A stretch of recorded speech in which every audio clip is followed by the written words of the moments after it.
Gets in your head, right? Good. Because every year, dozens of children are forgotten in the backseat of a car by a parent or caregiver. All never thought it could happen to them. But with changes in routines, distractions, or a sleeping child, it can happen to anyone. Parked cars get hot, fast, and can be deadly. So get it in your head. Check the backseat. A message from NHTSA and the Ad Council.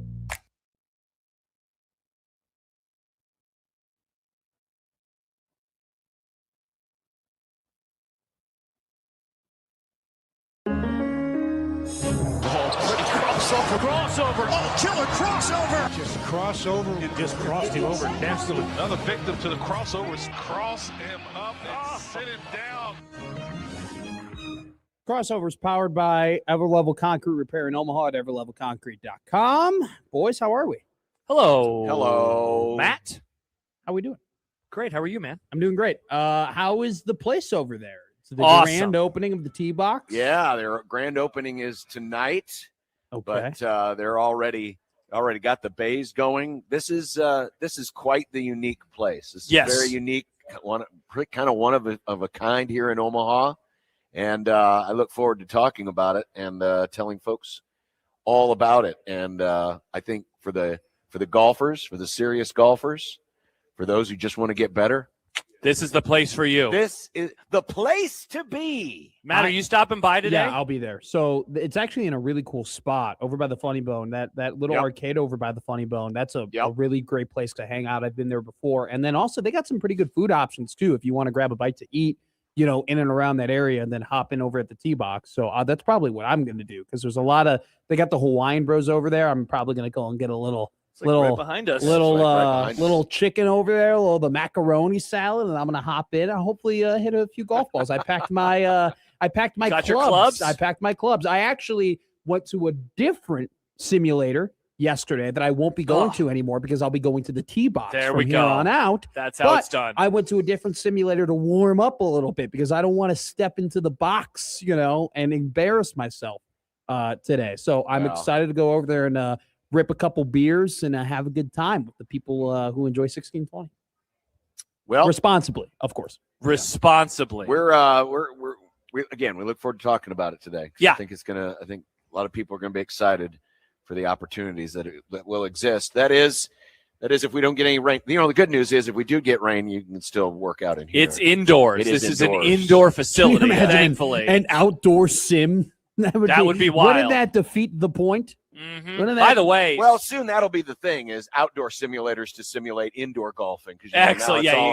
John, you're always one it's a step ahead simulation of the on top curve. of a simulation. Bishop. By the way, did you announce it, Matt, at the end of your show? I don't think I heard it. Nebraska baseball is now officially in a weather delay. No. So the weather is making its way. The Creighton game is moved to tomorrow.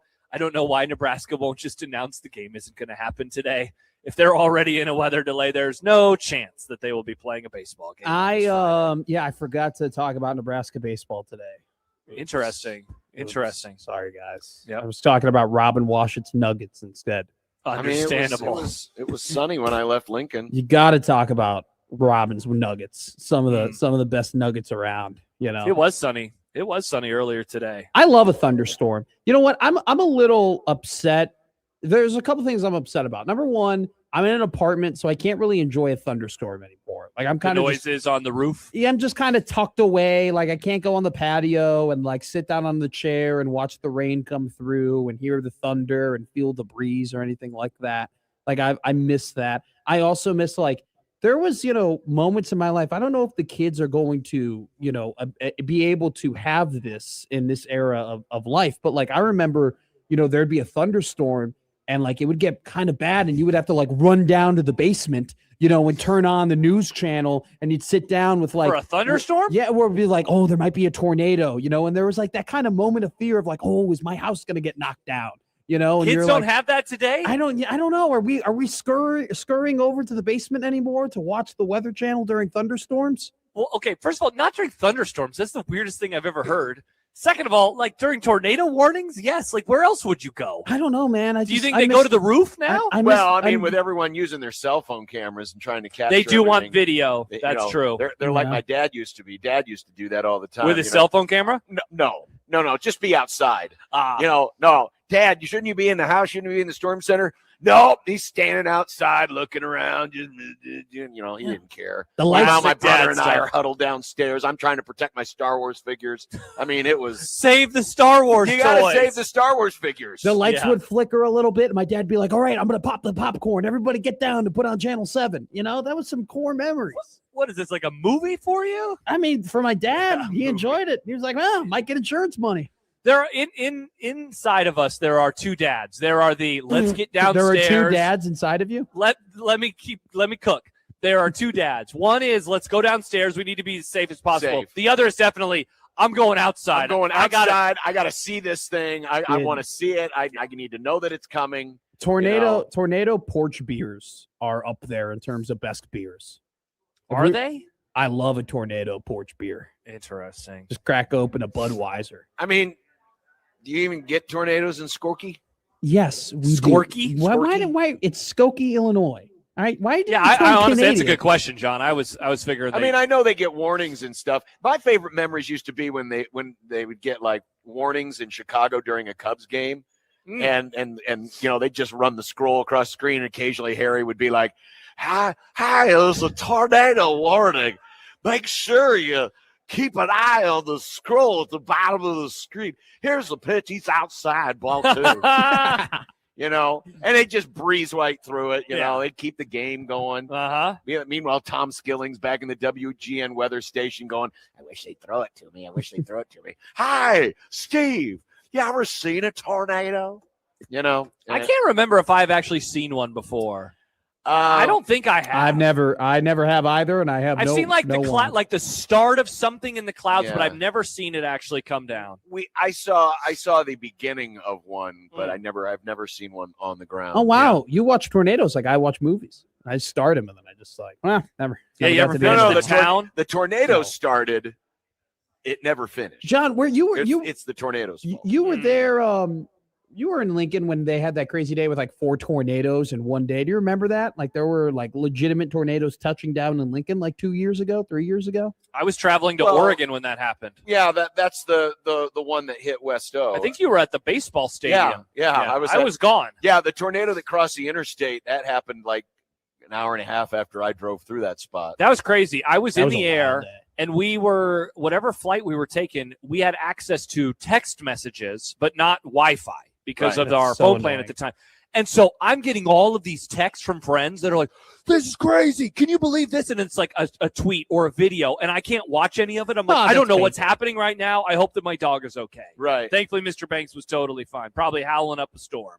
That was nuts. I was at KLIN at the time, and my boss walked in, and I was like recording a practice report. Oh, that guy loves weather. And he goes, "Hey, you either go home right now or you work and you like report on the storms." And I was like, "Okay, I'll report. I'll make money." So they were like storm watchers or whatever. And all of a sudden, like one tornado hit down, and I had to write down like tornado, touchdown, like blah, blah, blah, whatever. And I had to walk into the studio and I gave it to Jack Mitchell. And Jack like picked up the paper and goes, "I cannot believe what I'm reading right now, but I'm going to report to you that currently there's a tornado that's touched down in Lincoln." And it was that's what Jack said? Yeah, something like that. He was very dramatic about it. He was Jack being dramatic? Super dramatic really? About a tornado touching down. Are you sure? That doesn't sound like our Jack. No, not at all. Not at all. I don't know. I like tornadoes. Well, hopefully we don't have any of that kind of nonsense. I mean, yeah, we got to figure out what it means for us today, Matt. We can sure use the moisture. I mean, yeah, that's we had great. The snowstorm recently. We had a little rain last night. A little more rain is totally fine with me. Oh, Wrigley was already pre-triggered. I mean, it thundered maybe once or twice, and she was already like darting off the couch.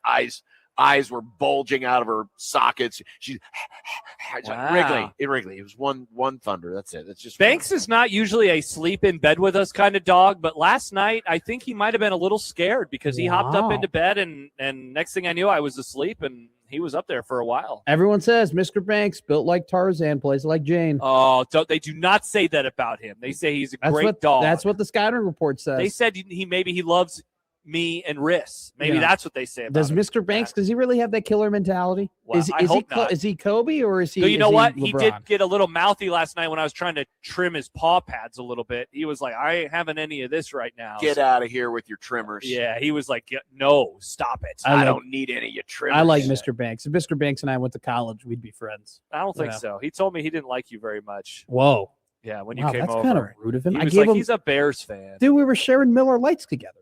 We were having a great time. I was just like, here come. And then he goes, he's like, oh, yeah, I'm not like my loser owner and I love IPAs. So I'll drink light beer. He would never. He was telling me, he's like, he likes light beer. He doesn't like the IPAs like you. No, you like IPAs. I mean, why not both? Inside of everyone, like, there's two dads, Matt. You're like, it's not a bar, it's a brewery. I go to breweries. Yeah, I don't go to bars like I the go to common both. folk.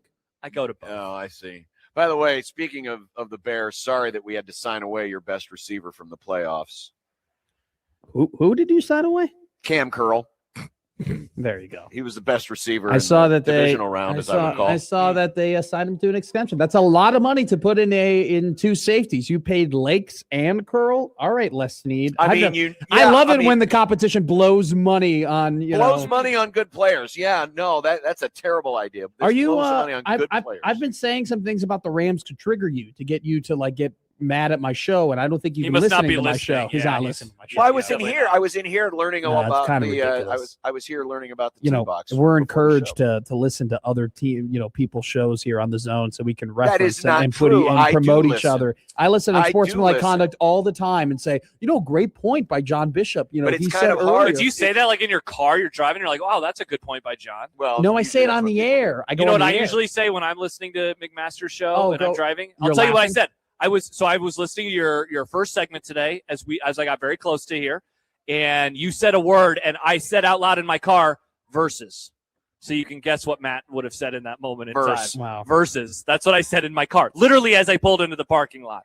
I look forward to finishing up segment 1 on the way to meet you tonight, Matt, to have a beer together, or 2. Or 5. Or 5. Unless Matt is staying behind to do, storm coverage. That's true. Oh, yeah. Can we get you on the Zone storm coverage? Nick is nodding his head in agreement. It's the Zone storm coverage team. Am I getting time and a half? McMaster. Am I getting? Dude, if you pay me enough money, I'll do. No, you're salaried, so you'll just get your salary. Do you have to throw a disclaimer every time you do storm coverage? Now, listen, I'm from Chicago, and we can't relate to these things, but apparently not. They go downstairs because it rains. Thunders in Chicago. We gotta go downstairs. We have a severe sprinkle. Daddy, get the popcorn. Severe sprinkle warning. I don't know why you literally admitted that you have 2 dads inside of you in all times. Like, I don't know. It's a turn of phrase, Matt. It's a turn of phrase. Josh Peterson loves dads inside him. I do love my dad. He's a great dad. Shout out, Mr. Peterson. Shout out, Mr. Shout out Peterson. Norm. What a guy. Shout out. Nice. Good reference. Look at you. I know. I'm killing it with That's the an out of references nowhere today. reference. I'll give you props for Come that on. one. Where's the double bang? Double bang me, Jake J. In a sec. Where's the double bang, Jake? Jake, where's the double bang? Sorry, no double bangs from me. Nick probably hid that somewhere. Was Nick too busy today? Nick's drops is like understanding Egyptian hieroglyphics. Yeah, that's true. It's this pretty one? hard code. You have to get. No, that's not the one. double bang. That's a gunshot. You have to get a Rosetta Stone to understand. Where's that? Where Wait. Where is it? Where's Sad. it? Wait, I can't find it. There it is. Yeah. If it takes 30 seconds. Yeah. All right. Now you're just playing drops. Oh my God. Oh wait, can I play the fair and open? Mike, we can barely hear you. I have so much power here. Oh my God, man. We'll have Farron. When's he starting as a regular? Is that at the end of the month or is that in April? Well, he's busy doing World Baseball Classic baseball. Wow. I can't believe the season is going to begin on Netflix in Major League Baseball this year. It is. That's what, Yankees Giants? Yankees Giants. Wow. Why Yankees Giants to begin the season? Why not Yankees Giants? I don't know. Why not the defending champs, the Dodgers of Los Angeles? Because and why isn't people want to see the Yankees? And this game is played in America, right? This is not one of the foreign games? That's a good question. You said that. So one of the foreign games? I didn't say that. You said that. Foreign you said that like goatee, sunglasses, selfie taking Josh Peterson. Nice. Now for this foreign game. It looks like it is in America, indeed. That's good. It means I don't have to wake up at 2 a.m. to watch the start of the baseball season. Did you wake up this morning? Shohei hit a home run. Wow, you didn't wake up He had this a grand morning. slam. Wow. Did you not know about it? Some weeb you are. What in the world? Nick Yeah. says he's a fan, and I What broke a the news fraud. 12 This is hours later that incredible. Shohei hit a home run This I is read an incredible. athletic article about it this morning. all right? about his home run. Yeah, some guy wrote, but I was like, it wasn't that good of a hit. You know, he kind of got ahead of the curveball. Oh, but it John, was a John, grand John, are you slam. writing for The Athletic now? No, He's like, I'm he's not. like, you know, he writing for barely, it wasn't his best hit. He only got it about a couple feet over the fence, but, you know, he had a grand slam. Here it is, Wednesday, March 25th. Wow, not even 3 weeks away. 7:05. Well, that's Eastern, so 6 o'clock on Netflix.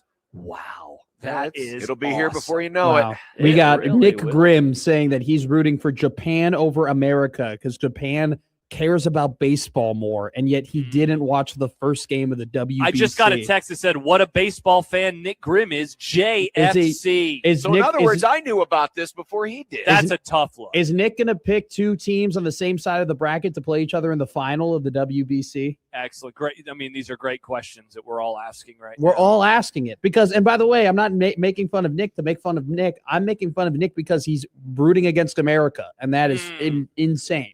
Yeah, he says Same that people. Same people were like on brand for Nick, if you know Nick. They were like the Rooting same people against were like, America. "Oh, I don't want the USA to win the Olympics in basketball. Go Team Canada." I was like, "Get out of my face!" in basketball, Yeah. people have they have basketball Olympic takes During already. during the 2024 Olympics, there were Okay, I was people gonna who say were like that's rooting several against years. USA basketball. It's like this is stupid. You know who plays for Canada? Jamal Murray, Dwight Powell, SGA. SGA. Oh. Foul baiter, SGA. Andrew Wiggins is on that team too.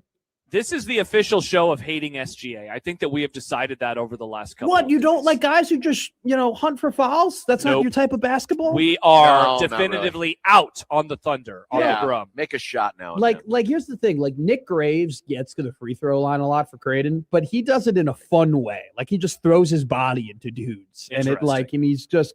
There's a lot of carnage on the court. Like I don't think Creighton's gone through an entire year without Nick Graves ending up on the floor at some point this season and not John, diving your for a thoughts? basketball. I mean, he that it's become kind of the thing lately. Yeah, but he's not. He has scored more at the free throw line than he has Can't from the field the last 3 The dude games. can't hit a shot, but he goes, "I'm going to get to the paint and fling my body into you a know guy," what? and it works. And he Dwayne makes- Wade did that in the 2006 finals. So, that's good stuff to do. yeah, because Dwayne Wade definitely got fouled the entire time. Yo, what are you saying right now, Matt? Are you saying You the refs think- were bad? Yes, Okay, that I agree. I finals agree was with you. I'm just rigged. saying he shot a lot of free throws. The two Western Conference Finals between the Sacramento Kings and the LA Lakers, that was rigged. Or was that 02? Or what, That's 02. That's Now 02. the refs did a great job that finals. They did a Great great for job. talking about stuff that happened before you were born. John, I gotta. Whoa! I So gotta wait. find this- We got to find a slant here because Yeah. people get mad at me for not knowing about enough things before I was born. No, but then I just- talk I'm- about things when I was born, and pleasantly I can't do surprised, that. That's all. I was just pleasantly John, surprised. I wanted to read this to you though. Yes, So please Dwayne Wade, this is in game number 5. The Heat won 101-100.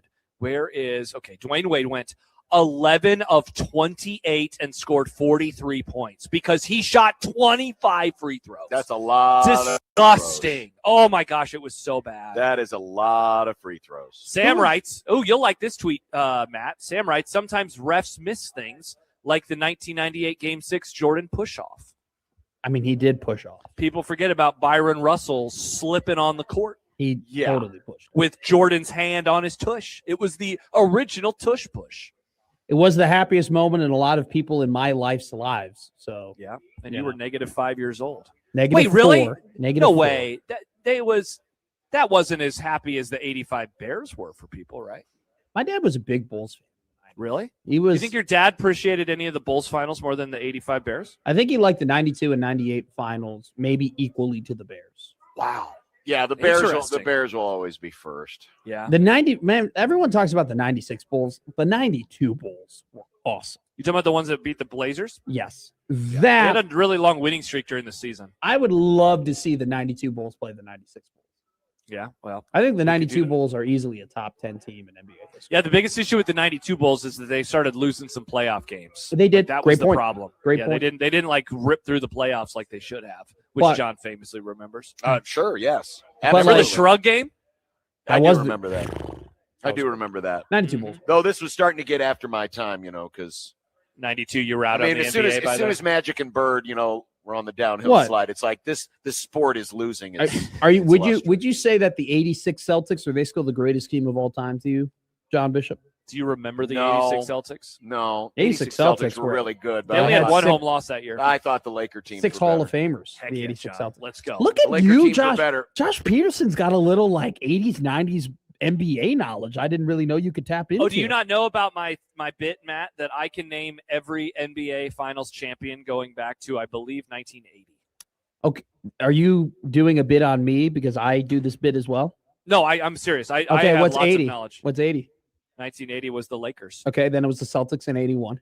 Yep, and then it was the Lakers in 82. Then 76ers in 83. Are we really doing this? Are we doing this? 76ers in 83. And then it's Celtics 84, Lakers 85, Celtics 86, I can Lakers do this 87 too. and 88. Okay, then I wasn't trying to one up you. I'm trying to tell you that I can do the same thing, that your party trick is my party trick and you're not so special. I can't do it with the NFL. It was Pistons 89-90, but who's 91? 91 Bulls. Oh, that's the first. That's the first one. See, then it gets easier because it goes Bulls, Rockets, Bulls.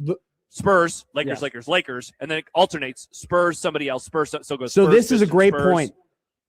When in doubt, when you do this exercise, add in the Spurs, because they never, when you get to the odds, they never back to back or anything like that. They but never won 2 in a row. No. It's pretty crazy. But they're just sprinkled in there. 03, oh I forget. Oh, Spurs. 05, Spurs. Oh I forget. Spurs. 07, oh I forget. Spurs. Yep. You know? I remember my first year producing the College World Series, walking out of the booth the night that the Spurs blew it against the Heat. I had a tweet fired up and ready to go, but then Ray Allen made that shot, and I couldn't make fun of the Heat. Man, good times. Very good times. Sorry for the NBA talk, everybody. No, that's all right. No, we're talking about the NBA when it was fun, which, by the way, it was so much fun. Adam Silver at this White House correspondent, roundtable BS college football He's at thing. the college thing? Why are we having What? Why are we having people bad at their job at this roundtable? Well, I guess we talked about it the other day. The NBA controls the one and done stuff. Yes, they do. It is their rules. So I guess in theory, he should be invited there. To talk about what? One sentence? By the way, nothing is going to get done with 36 people at one table. No, like this. That's why I don't think we're talking about it today. No, I mentioned. I brought it up. No, 2 segments. Definitely.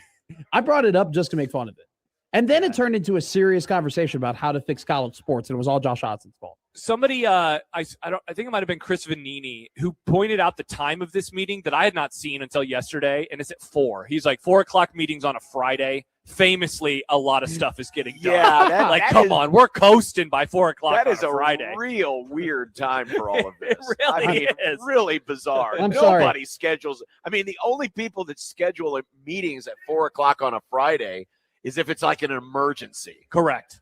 Which I guess maybe it could be. You know what? Maybe Adam Silver is going to plan the next attack on Iran. Silver, I don't want to know his takes. No. He's going to put the nuclears on load management.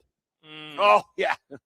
Yeah, the bomb's got to get their rest. He's there to give President T advice on load management for the Air Force pilots. Well, we should send in like the third team guys, but make sure. Is that your Silver voice? I mean, silver voice. Does anyone have a silver voice? Do you think Adam Silver is going to get to the roundtable and be like, "All right, this is great, guys, but any of you have an idea of how to fix the All-Star game? Anybody got All-Star game ideas?" Who cares about the All-Star game? By the way, speaking of the NBA, congratulations to Joey on getting Jason Tatum back on the floor tonight. Yeah, because it'd be a real shame if Jason Tatum rushed himself back, though. That would be a bummer. Yeah. So let's hope that everything is A-okay. Why do you say it like that? You said what do you that mean? So condescendingly. Are you wishing he's going to re-tear his Achilles tendon? No, I just said that's kind of it doesn't. I said it. Let's hope it doesn't happen. I don't know. You said it in a certain way. Tone is everything, Josh Peterson. That's what a mentor of mine in radio once told me, and he's kind of okay. Oh, interesting. Yeah. By the way, how about this from Sam, who is definitively anti-movie club, which we don't appreciate. You always put your garbage at 4:00 on Friday. Wow. Screw you, Sam. I'm going to be honest jerk. with you. If you want the highest quality radio on Middays with Matt, 1:00 on a Friday probably isn't where you're going to get it. Well, that's actually a diss at Austin Jacobson. Maybe 1:20. Wow. 1:20. Who roasted to Austin? What did you guys talk about today? He turned heel on Carney. You see, people were flipping on him because there was a tweet on the Herd at Sports thing that was like, "Look at the student section. All the people in Kearney have come to the tournament." And they were like, "Austin, you ass! Why would you do that?" And I was like, "That's actually pretty funny." And he's Kearney. He's like, "That's his place. Kearney's his thing. He loves Western Nebraska." And I was like, "Why'd you turn heel?" I love making fun of Western Nebraska. But see, that's always the thing to say when there's a huge crowd. Start your tractor at a a state tournament event or a state, football final or whatever is. Wow, it looks like the whole town is here because it's commenting on the size of the crowd. But isn't Kearney our third biggest city? I was about to say Kearney isn't. No, it's like fifth or sixth. Still high up there. Because you got Omaha, Lincoln, Bellevue. I forget that Grand Island. Wow, you are correct. And it might be. It used to be Fremont, but I think we kind of shrunk a little. You nailed it. Grand Island, then Kearney, and then Fremont. John, John, this is such Kearney, a bad. You know why Kearney passed us? What? That stupid arch. Is that what it was? Yeah, it brought tens of thousands of people to Kearney. I gotta see that arch. John, where did you grow up? Fremont. Oh, I didn't know that. Right. Really? No, I really don't know a lot about John's personal life. I just talk a lot. What other other questions do you have for John? What's your biggest regret in life? Oh, what a question! Working with me, my biggest regret. Yeah, hey Andy Ruback, Josh would be a great hire. I'd love to work with John. Him. John is like Coop and Interstellar. Again, John. He's like, it's Matt. Matt's his biggest regret. It's Coop and Interstellar. It's John asking to work with Josh. Don't let me leave, Andy. Don't let me leave. Reference? Don't let me leave. Yeah, good reference, Matt. Very good. You're on fire with the references. You are. Biggest regret. Where's the double bang? Damn it, Jake! You got to get on it, man. Come on, Jake. I'm kidding, Jake. I love you. Are you going to answer the question seriously? What? No. Do you have regrets? Because I always am like, I have. It's important. It's important to learn from your mistakes. That's how I view people. I've made mistakes along. Remember that one time that Jim Rome was interviewing Michael Vick, and I started playing dog barking drops over the interview. I learned from it, though, and it was funny. It was funny. Yeah, so I don't have regrets. That's probably my biggest regret is talking Josh into playing the dog barking drops. People forget it was John's fault. Michael was the one who was like, you shouldn't do this. You shouldn't do this. The people who go, I don't have any regrets in life, mazel tov. Good for you, my man. Like, that's awesome. Well, I don't know if that's true. Exactly. Like, I don't. Yeah, everyone's got regrets. I have I've never been to prison, so I haven't I wish I got into I did that one time, but I learned from it. I wish I got into a bar fight, in college. That's a big what? You wish you got into a bar fight? Yeah. That's the classic saying from Rick and Morty, like nobody wants to die, but everybody wants to get knocked out, Like that's odd. Yeah, that's I have zero desire to ever get in a fist fight. Zero desire. I've already gotten it. It's pretty great. I mean, I have too, but I don't want to get into another one. My fist fight was on ice. It was sick. I got hit. Mine was outside in November, but there was ice in the parking lot. Wow. So we were both slipping and sliding. It was the worst fight in the history of fights. It was pretty terrible. Mine was a pretty good fight. Yeah, he landed one punch on me. I landed one punch on him. I had a bruise on the side of I was bleeding a little on the side of my head. I was like, hell yeah, that's a good one. And then I got him in the nose. By the way, Holly writes on Twitter, yes, I remember hearing "Go Start Your Tractor" as a Kearney High student. Look at that. Shout out to you, Holly. Thanks for listening. Yeah. We would get that all the time from the Lincoln and the Omaha Start kids. your tractors. Which is why there was extra little spice when they would finally come to our place. It won't shock you. To the barn. It won't shock you guys. But our very modern, very nice gymnasium. With your built-in plumbing. I still hold a little bit of a grudge against Creighton Prep for the way they were bitching and moaning into the World Herald saying, oh, you guys, we should have been hosting the state football championship game because you didn't have enough seats for us. Like, shut up and stand around the track like a man. Wait, you guys had the state championship? Yeah, we hosted the state championship in '86. In football? Yeah. Whoa. Because we were the higher seeded team. When did they move away from doing home field advantage? You're saying in the playoffs. No, in the state final. When did they go away from that? Well, when they moved to Memorial Stadium. Yeah, that's what I'm asking. When did they do that? What was the first year? Like 90. What? I want to say it was like 97, 98. What? Was the first. Wow, Tom Osborne retires and they move on into was the stadium. First year they moved into the stadium, yeah.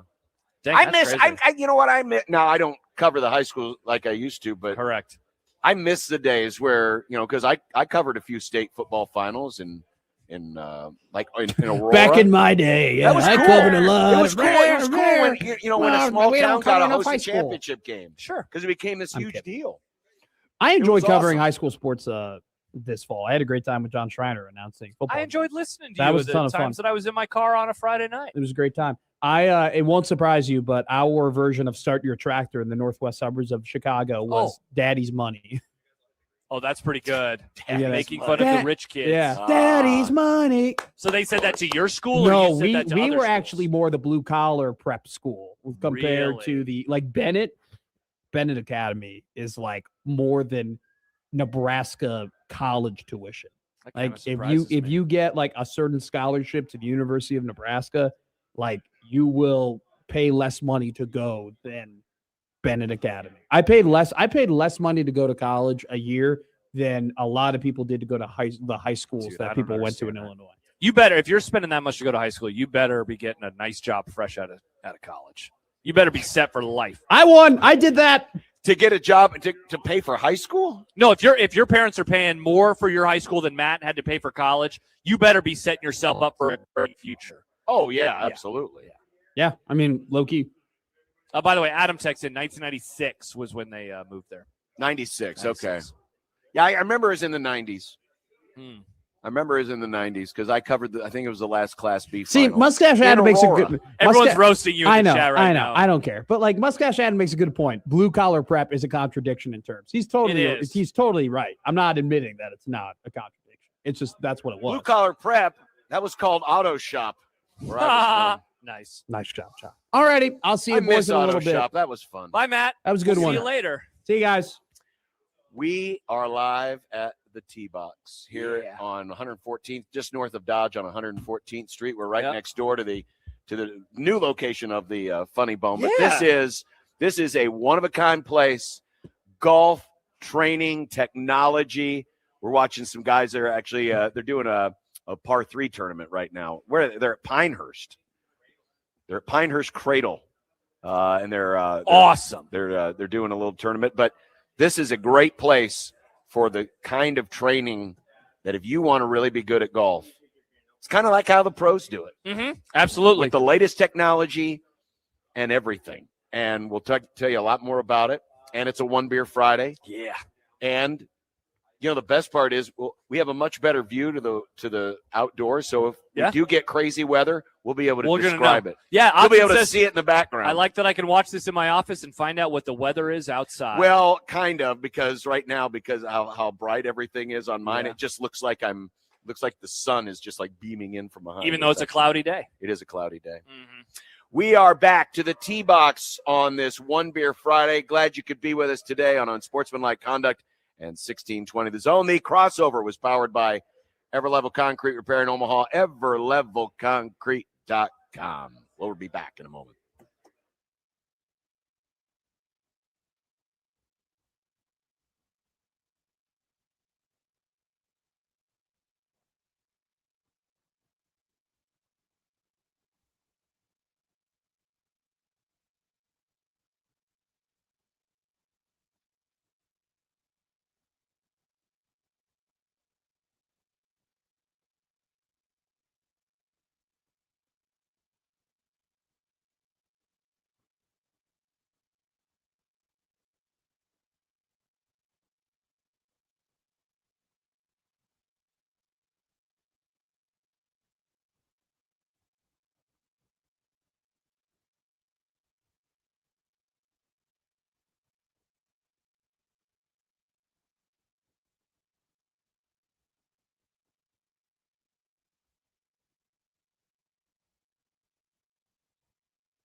KOCN. Unsportsmanlike conduct on 1620 The Zone. Husker Athletics, Creighton, and yes, UNO. Don't miss a moment, they'll give you your fix. They're on every day from 2 until 6. Spend your afternoons with John, Josh, and Nick.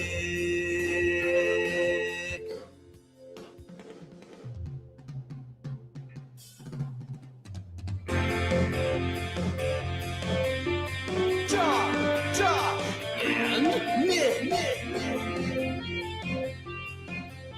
They'll show you what sports talk really is. The weekend is on the air. Gosh, isn't it nice to get to another weekend? It is. It is nice to get to another weekend. And it's an important weekend. Very important weekend. Sure. Sportsmanlike conduct on 1620 The Zone. Husker Athletics, Creighton, and yes, UNO. It's triple bye weekend. Oh, always important. Always. Or is it Iowa messes with Nebraska's you-know-what again? I know. Aren't we always just worried about Iowa screwing everything up for the rest of us? I mean, Iowa does a pretty good job of it. They are very famously. Iowa has done a pretty good job of it. You know, yeah. it used to be that the only thing that Iowans would screw up is, well, driving because, you know. Yeah, the whole idiots out wandering around situation. Really bad. But then Nebraska had to go and join that, you know, because, I mean, yeah, technically Nebraska played a team from Iowa all those years, but I mean, it was Iowa State. Yeah, outside of 92, nobody even thought about them very often. Right. And then 02. Right. And then you join the Big Ten, and all of a sudden it's like, crap, Iowa again. It's Iowa. People forget Iowa has owned Nebraska. They have. It would be nice for Nebraska to not allow that ownage to continue in about 48 hours from now, 49 hours from now. Well, welcome, everyone. We are at the T-Box. We are just north of Dodge on 114th Street. This is a brand new indoor golf training facility, and that's the key difference, right? Because a lot of times, you know, you see a lot of the indoor golf, and you know, people will do leagues, and they'll have a good old time. This is a place if you want to get better at the game. Yes, this is the place to be. Because not only do you have the simulators, but they have the Titleist program that will measure your swing. It's called the Performance Index. They will go through and they will look at your swing. They will measure everything up. You'll be able to see your swing. It's similar to how the pros do it. And then as you work out on their simulator, you can see how your swing has changed. They will measure you up. They'll see where your flexibility is, how your hips are moving, your knees, your legs, all of your joints. The amount of data that the TrackMan system has, it's a ton of data. It is incredible. It is a ton of data. You can really hone in on what you are doing well, and for the majority of us, what we're not doing very well, and then you can fix that. And so then when you're going to the course, you know what to do, and you can apply it to that. Plus, we were looking at the putting green when we got here a little bit earlier. Yeah, they got the putt view green. Incredible, all the things that you can do on that. Right, and so think of this like as a golf gym. It's really like a golf gym. It's a golf training center. And a lot of people utilize places like this, you know, a lot of youngsters who are maybe looking to get onto the golf team. It's a great place to get extra training. Or if you just want to get better at the game, and they have an on-site professional. We've talked to Josh already today. Yep. Justin runs the place. And you get the kind of one-to-one training and utilizing the latest technology to just make your game better. Yeah. It is really, really cool. And they have memberships are available. Annual memberships are available. And yeah, of course, you can come here and you can have a little fun like the guys are right now. Closest to the pin. They're doing the little pitch and putt tournament here using one of the many different courses that are available on the simulator. So yeah, you can do some of those things as well. But if you're really serious about getting better at the game, the T-Box is the place to be. Yep, absolutely. And look forward to talking more about them as we go through the program today. Again, we're just north of Dodge Street on 114th. The grand opening is today, but they're already doing memberships They're already taking memberships, and you can find out more by visiting their website, tbxgolf.golf/Omaha, tbx.golf/Omaha for Awesome. the T-Box, or just search T-Box Omaha in And your you'll Google machine, and you will find it and find out a lot more. Plus, you get to take the stuff that you get, the stuff from Titleist that you get is on the app, Mm-hmm. and you get to have an app on your phone, and so it'll go through workouts with you, things that you can do away from here or away from the course. So again, you're always working on it. You're always getting better at your Always game. working, always getting better. So if you know someone who wants to get better at the game, or if you yourself want to get better at the game, the T-Box, that is where it's at. Well, today here on the Grum, yes, I know it's very bright behind me. It is, and me. So it's silhouette day here on the program. But hey, just know it's not raining yet. It's not yet, but we'll be able to let you know when it does, because we'll just look outside the window. We'll just be able to look right outside the window. It's like our little window to the world. The Grum Down, brought to you here on the program, is thus. We're live from the T-Box, as we mentioned. Awesome. Nebraska seeks revenge, plus the triple bye versus the Hawkeyes. Oh, yeah.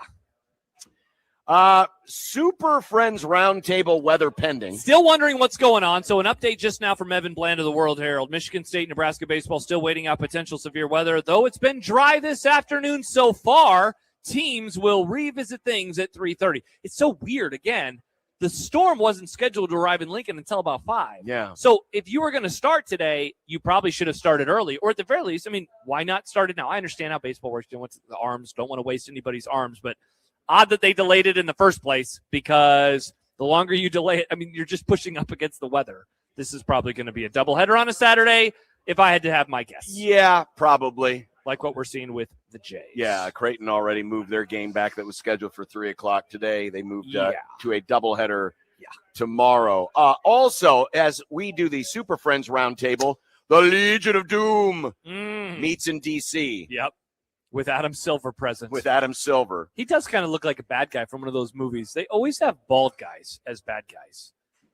Did they have a bald guy as the bad guy in our movie this week in Movie Club? Excellent question. The movie is Dr. No.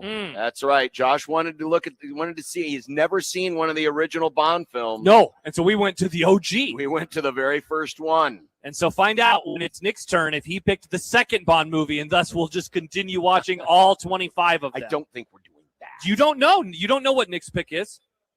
Only I know. Yeah, there you go.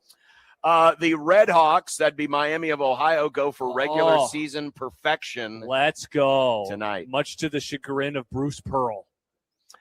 Team USA opens the World Baseball Classic. Let's all root for America. Is that tonight or is that yes, tomorrow? Tonight on Fox. Okay. What? It's on Fox? Oh, yeah. Big Fox? Big Fox. Where's Friday Night Hoops? They've been doing hoops on Fridays. I'm used to watching basketball.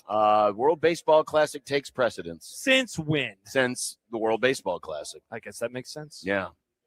What is Matt Rule incapable of doing? Oh, no. That was a question that was posed Here to us come today. the emails. Oh, yeah. Well, what is he capable of doing? Winning, not talking. But it's time to have a serious conversation. Okay, perfect. Right? I'm looking forward to it. We talk about regrets. It's also good to know what your limitations are. Very important. It is a One Beer Friday, and it's Predictions Day here on the Grum. Awesome. 402-951-1620. That is the Prairie Flower Casino Zone hotline. Nice. You can also hit us up on the soon-to-be Liquid Trucking Twitter page. Oh, my gosh. That's where you can It officially starts on Monday. Well, we're giving them love. Oh, sure we are. We got a new high-res logo. We're ready to go. We have a new high-res Those logo. are important, man. You got to get the so. high-res logos. We got a high-res logo on our screen right now from the T-Box. We do. Look at that. We do. Look at that. It says the T-Box. High-res logos, very key. At USC 1620, if you want to hit us up on Twitter, or the Equitable Bank Zone inbox at Equitable. We take banking personally. Please do. Answer the phone on the first ring. John at 1620thezone.com. Josh at 1620thezone.com. Before we go to break, I wanted to ask the question. Yesterday we talked about it during the crossover, but Jackson Richardson, the 6'6" forward Yeah. who committed to Alabama, even though it sounded like he was initially going to Creighton. Well, there were quotes and everything. There were quotes and everything. There was a story with quotes and everything saying, here's why I love recruited to Creighton. I love blue. And I then, would never wear red. Like 5 minutes later, it shifted to Alabama. Yeah. Who is to blame? Who is to blame for how everything went down yesterday? Ooh, should we do power rankings? Because there are multiple people to blame, right? Sure. So if you want to put this into a bucket, he is to blame for some of it. He gave quotes about both schools. He is to blame. I don't know. Do we think the writer is to blame, or is it the writer/publisher, whoever clicked go on that? Well, I think it's separate. I think you have the writer and you have either the publisher, the editor, whoever is, hitting the button. Yeah. I would say this too, because I've seen some maybe pushback against this entire situation. You could say the infrastructure of recruiting and how being as fast as possible and having these stories pre-written and pre-quoted also is to blame for this. Because if we weren't in a world like that, if it was the old world where a reporter didn't know the story, it would have been announced and then you would have gotten quotes. I think those are like the 3 or 4, depending on, again, the writer and the publisher on I think whoever clicked publish is the main culprit for all of this. Because, listen, it's no different than right now, all the major news networks, all the major, news publications probably have pre-obits written for a variety of different famous people. I was talking about it with Michael Sevier recently off the air about a famous local person and how he knows that the Omaha World Herald has an obit written for that person already. Exactly. You have to. But you cannot publish on those things. That's why some of this was done. I personally. Are you mad at anybody here? I mean, yes, you blame. Obviously, a lot of the blame goes on the person who published the wrong story. Yeah, they jumped the gun. Yeah, and in the effort to try to be first, you ended up embarrassing yourself. So that's one problem. But I do think the other problem is kind of the infrastructure. Well, not the infrastructure of recruiting necessarily, but the infrastructure of reporting on recruiting. Why? I understand you want to have a story ready, but it just seems weird to me that when you're making a major life decision, that you yourself. You're talking about the individual player now. I am talking about the individual. He deserves blame because why would you give quotes about, well, this is why I wanted to recruit to this school when you haven't made the decision yet? Mm-hmm. That is something that, to me anyway, I would just say, you know what? I'll let you know when I'm ready. Yeah. I'll let you know when I'm ready. Because, again, for that person, what's the rush? I understand it from the media side, wanting to have a story ready to go. Yep. Now, we can talk about whether or not that's really the right way to go about things. Again, what's the rush? You can publish the story without a quote. If you want to be first and say breaking news, so and so recruits to some place, you can have that story ready to go without a quote. Mm-hmm. I understand why you want a quote, but it's not necessary to get one right away. But it also does fall on part with the player. It absolutely does. He gave quotes, John, committing to Creighton, and also gave quotes on committing to Alabama. Right. So he had not made up his mind at that moment in time. I mean, or if he had, he did not tell the writer about it. In a spot like that, you just say, you know what? I haven't made my decision yet. Here's why I like these schools, but I haven't made my decision yet. Yeah. So talk to me when it's done. Yep. Talk to me when I make a decision. Yeah. So a little bit, and I'm not saying this is a character flaw or anything like that.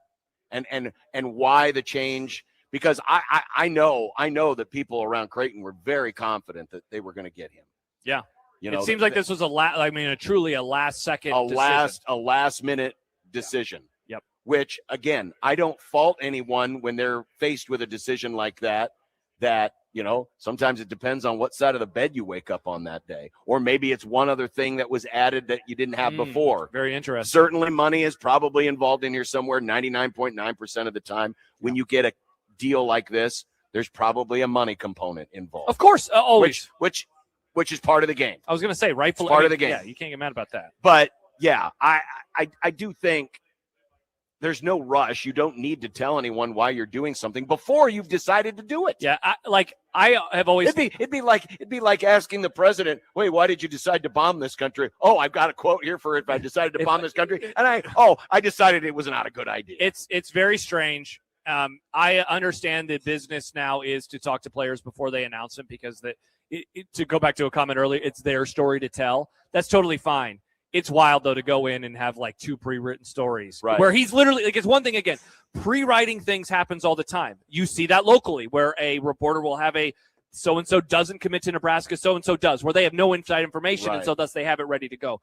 To literally give quotes and say, yeah, this is why I love Alabama and this is why I love Creighton. Very, very strange. It is. Very, very strange. It is odd. Yeah. All right. We will continue with more Nebraska and Iowa coming up on Saturday. It's a big game in terms of where Nebraska could end up finishing in the league standings.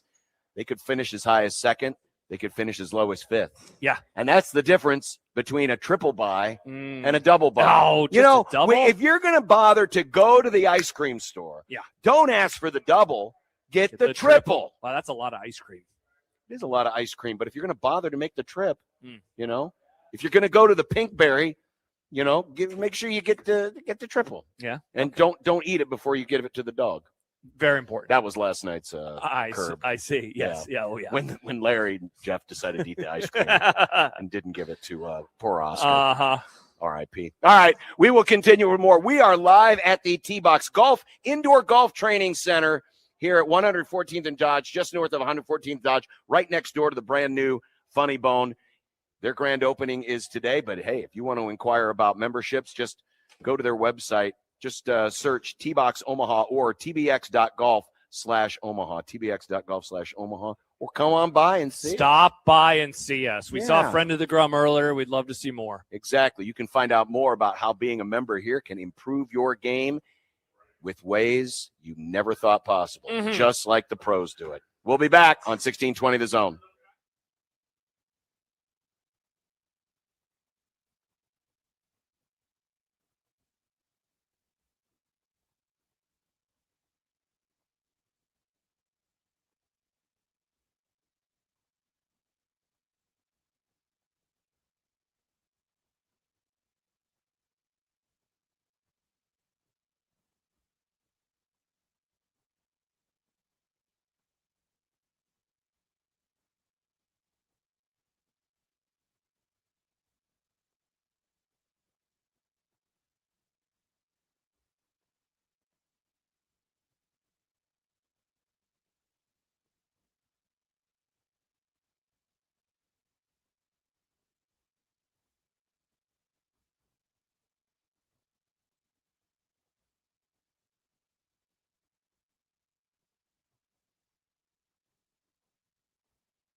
Welcome back. We are live at the T-Box Indoor Golf Training Center on 114th and Dodge, just north of Dodge on 114th Street. We're right next door to the brand new Funny Bone. If you are looking for the best improvement possible in your game, this is the right place for you. Become a member here, and you get 24-hour access. That's so you can awesome. come in here and work whenever you need to, but you also get the box assessment, which is the ability for the 3D cameras to take a look at your biometrics, how you swing, how your hips move, how all of your body parts move, and how you can improve your biomechanics. And that then takes care of your swing. And then you, of course, work on it with the cameras, and they have cameras set up to monitor your swing, and they will have one in each of the bays. Right now, they've got it set up in one, but they'll have one in each of the bays. And so every time you come in and practice using the indoor simulator, it will show you the different areas using kind of the 3D technology of how your swing has affected your shot. And it is such an easy way to fix your game using the absolute latest technology. So come on by and say hi. Come say hello. See us. Please do. There'll be grand openings officially at 6 o'clock tonight. But, hey, you can come on in if you want. Talk to Justin, talk to Josh, talk to anybody here at the T-Box. They can help get you set up if you want to take the next step in your game. 24 hours, man. That's awesome. Yes. Get here early in the morning before you go to the office. Yeah, and they've even got their own gym here so you can work on, different flexibility and weights and things like that. This is like when Drago. Oh, okay. Getting ready Interesting to that you fight chose Rocky. the bad guy. Well, I mean, because if you remember, Rocky Balboa was lifting ox carts and chopping wood. Yeah. Drago was using the latest technology. Sure.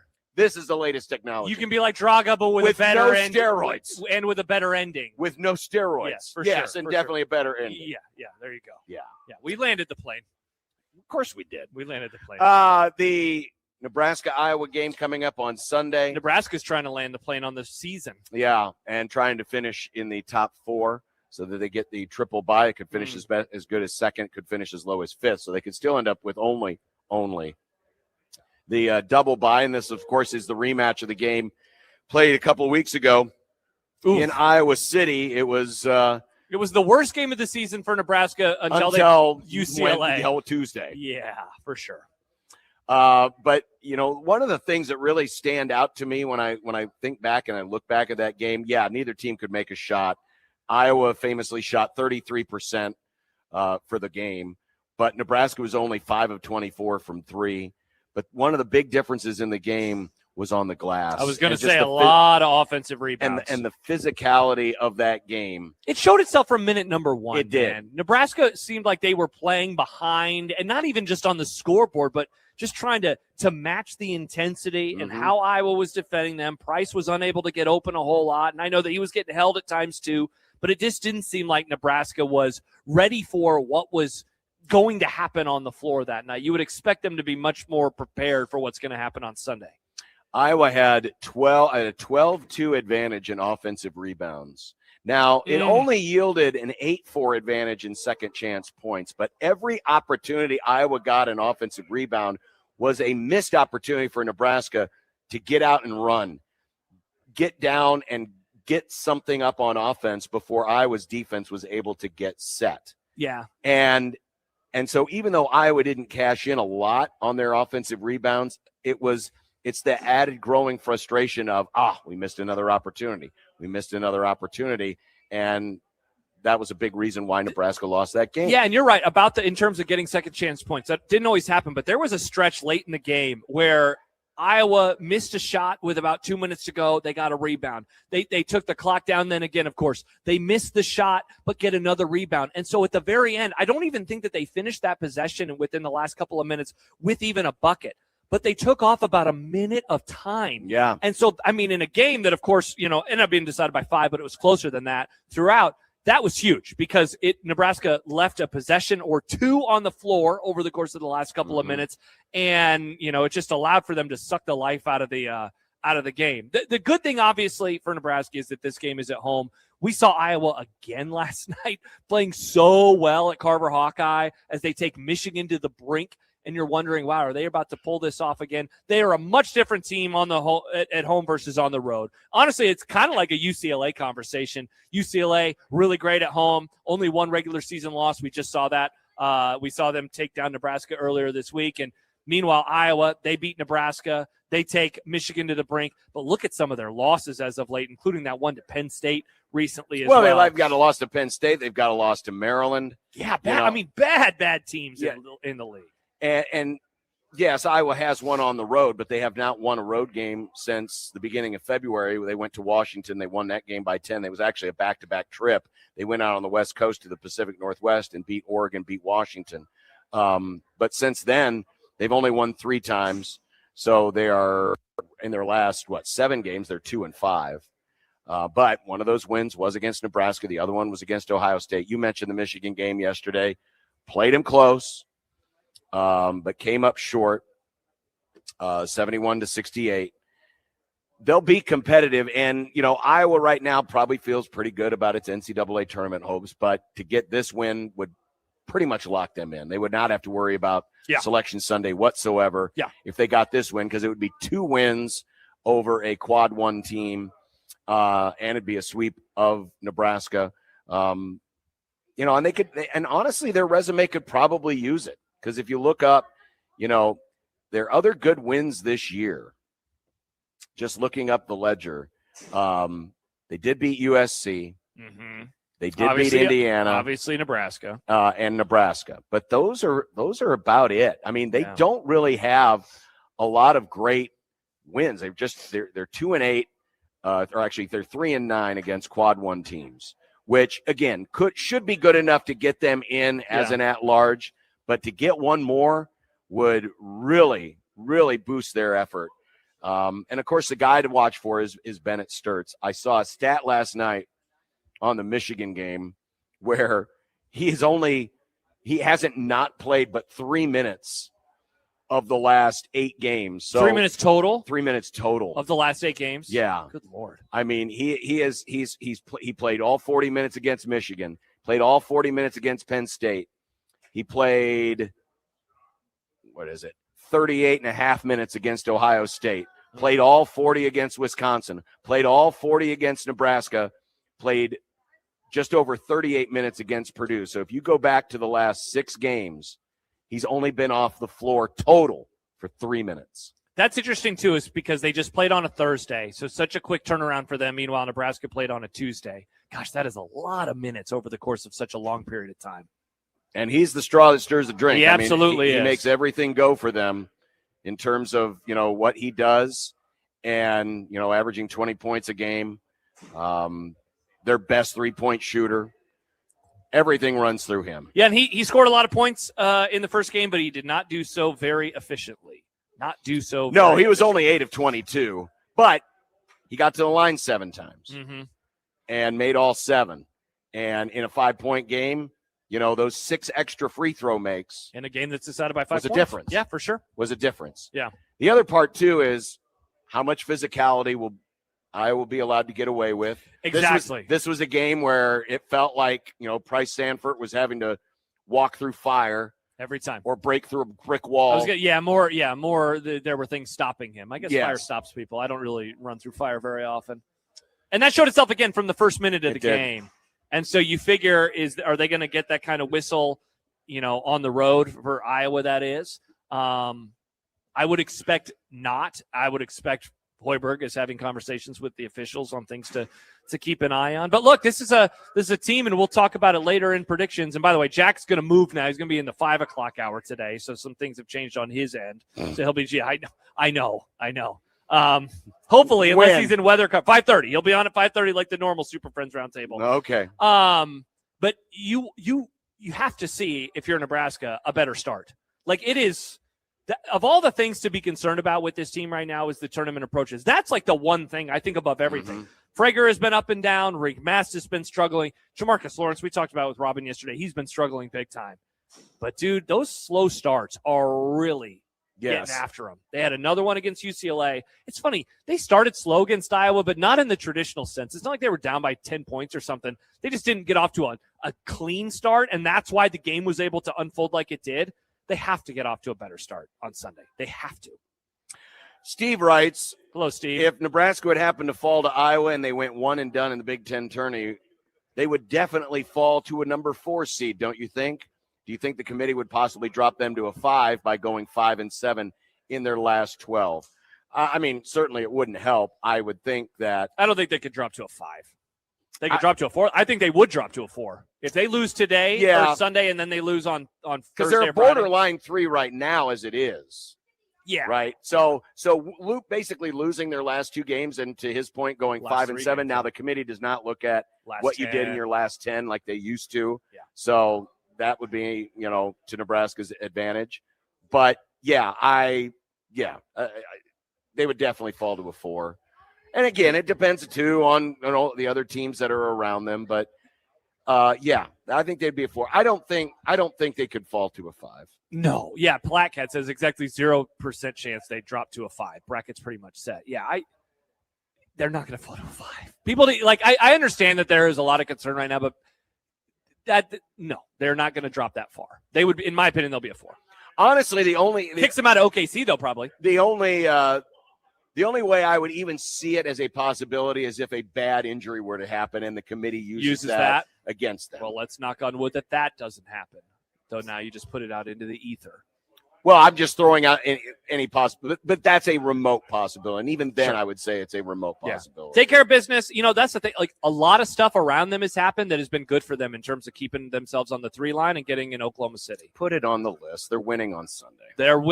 Okay, interesting. So you're guaranteeing it before we even get to predictions. Yep. Okay. Perfect. Put it on the list. They're winning on Sunday. Nebraska Iowa's not going to get the same whistle that they got in Iowa City. Absolutely not. Nebraska's also not going to shoot. What did I say? 4 for 24 or whatever it was. Yeah. They're not going to shoot like that again. Nebraska isn't losing on Sunday. I'm going to add 2 Iowa so then I remember who they play. 5 for 24. Okay. Yeah. Yeah. Nebraska's not going to shoot 5 for 24 again from 3. Talked about it with somebody earlier here. They at the T box, which is where we're hanging out today, and they said, maybe it's good that they got a stinker out of the way. They had not had a true stink bomb this entire season. I have to imagine that, Fred is like, all right, what are we doing, guys? You can't do that again. Yeah. Can't do that again. And so then you have the motivation of this. So it's like a double whammy. Played like crap against UCLA, played like crap against Iowa, want revenge on them, want the top, a top 4 seed, a 2 seed. You want all those things. And so there's a lot at stake. Like, it's great. There's not anything at stake in terms of making it to the dance, but there is a ton at stake in terms of the conference and the NCAA tournaments. Meanwhile, a team that probably doesn't feel as good about its at-large hopes is the team that hasn't lost this year. Which is wild. And a little more came out today on the struggle that they've had to go through to get any kind of respect at all. And it happened before the season started. Interesting. We'll explain that and also tell you about a different kind of net rating. Nice. Which is important to the NCAA tournament. And as you mentioned, Jack will join us in the 5 o'clock hour for the Super Friends Roundtable. Still to come this hour, Kent's Movie Club, where we review Dr. No. We are live at the T-Box Indoor Golf Training Center, 114th and Dodge, just north of Dodge on 114th Street, with the TrackMan technology. Yeah. You get the box training where they get to analyze your swing and use biometrics to take a look at how your body rotates. There's an actual gym here. When you become a member here, this becomes your own club. This becomes your own private training center. Yeah. With PGA Pro expertise to go with it. A nice callback from Chris to the first Nebraska-Iowa game. This is how you shout out the remote. Nice tee box, buddy. That's what we're saying around here today. It is. It is a nice tee box, buddy. This It is is. really, really impressive. Come out and say hi. We are here at 114th and Dodge, right next door to the brand new Funny Bone. We're at the tee box on 1620 The Zone.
Back live here at the T-Box, 114th, just north of Dodge.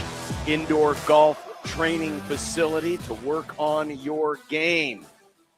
Come on by and say hi. Today is their grand opening, and memberships are available. Plenty of memberships are available. This could be your own private indoor facility. I understand they're going to be setting up a putting game for us here coming up. Oh, awesome. During one of our breaks. Let's go. Because they do have the Putt View greens, which you can work on your putting, and they can set up different games for you with. So, yeah, again, you can work on everything using the TrackMan golf simulator and more here at the T-Box, 114th and Dodge. Should tell you that we have tickets to give away to Young the Giant coming to Omaha this summer.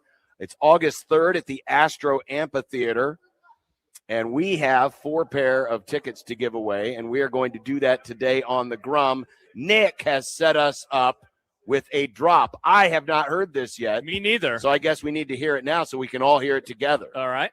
What is it? I accidentally ordered a Nebraska shirt.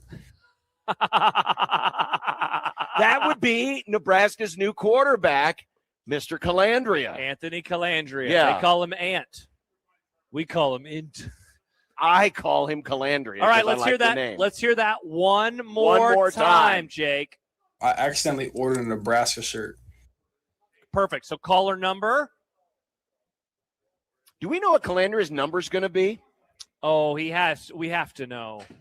No, but we don't see any photos of them wearing gear. Remember, famously, none of the practices have been opened yet. Well, they haven't been open, but that doesn't mean they don't have something on the roster 7, already. 3, 10, 15. Guess. Which number is he going to have? 8. No, he's not going to be 8. You 7. You think 7? Wow, that's a good number for a Nebraska quarterback. People forget Scott Frost wore number 7. Heisman Trophy winner Eric Crouch wore number 7. But he was... Let's give top billing to the Husker who didn't embarrass There it us. is. So we're going to do that caller number? Why not? 10? 10. All right. Caller number 10. He's going to be number 10. So we're going to play Which this. means he and Andrew Marshall cannot play on the field at the same time. That's true. No trick plays with Andrew Marshall. Right. Alex and Lincoln writes, Int Hive, stand up. Be caller 10. We'll play it one more time when you hear this. I accidentally ordered a Nebraska shirt. And you'll get tickets to see Young the Giant. Next time, and then the time after that, and the time after that. Yeah, we got 4 pairs. So listen throughout the Grum here today. Excellent work. You hear a lot about net rankings. Sure. Well, you're going to hear another thing about net rankings. What about them? Well, it's a net ranking. Oh, okay. But it's a different net ranking than the net ranking you're familiar with. What? You know, the net ranking is based on your Q1, Q2, Q3, Q4 performance, blah, blah, blah. Yeah. But did you know this is what Ken Pom uses, his net rating? These are the average. This is the points per 100 possessions. Okay. And this is the difference between what you're expected to score and what you're expected to give up. Okay. And any net rating above 30 is considered elite. Okay. For example. Oh, so you wanted to do this because you wanted to point out that Nebraska is not elite. Well, but look how close they are. They are very close to being elite. Look how close they are. For example, 2023, UConn's first title under Dan Hurley, they were at 29.86. So they were just a little off. Just a little bit off. Wait, so real quick. So most seasons, are there not a whole lot of teams that are considered elite? Yeah. Whoa. Holy crap. Exactly. So this is a good year for basketball. This is a good year for basketball. 2024, there were 3 teams above 30. UConn, Purdue, and Houston. And, of course, it was UConn and Purdue that met for the title. Last year, there were 6 teams that finished the year with a net rating over 30. All 4 Final Four teams did. Okay. But this season, the teams, and all you have to do is just go to KenPom.com because the teams are listed in the order of their net rating. But the teams that are currently above 30, which are considered elite, are Duke, Michigan, Arizona, Florida, Illinois, Houston, and Purdue. Wow. With Iowa State and UConn just missing the cut line.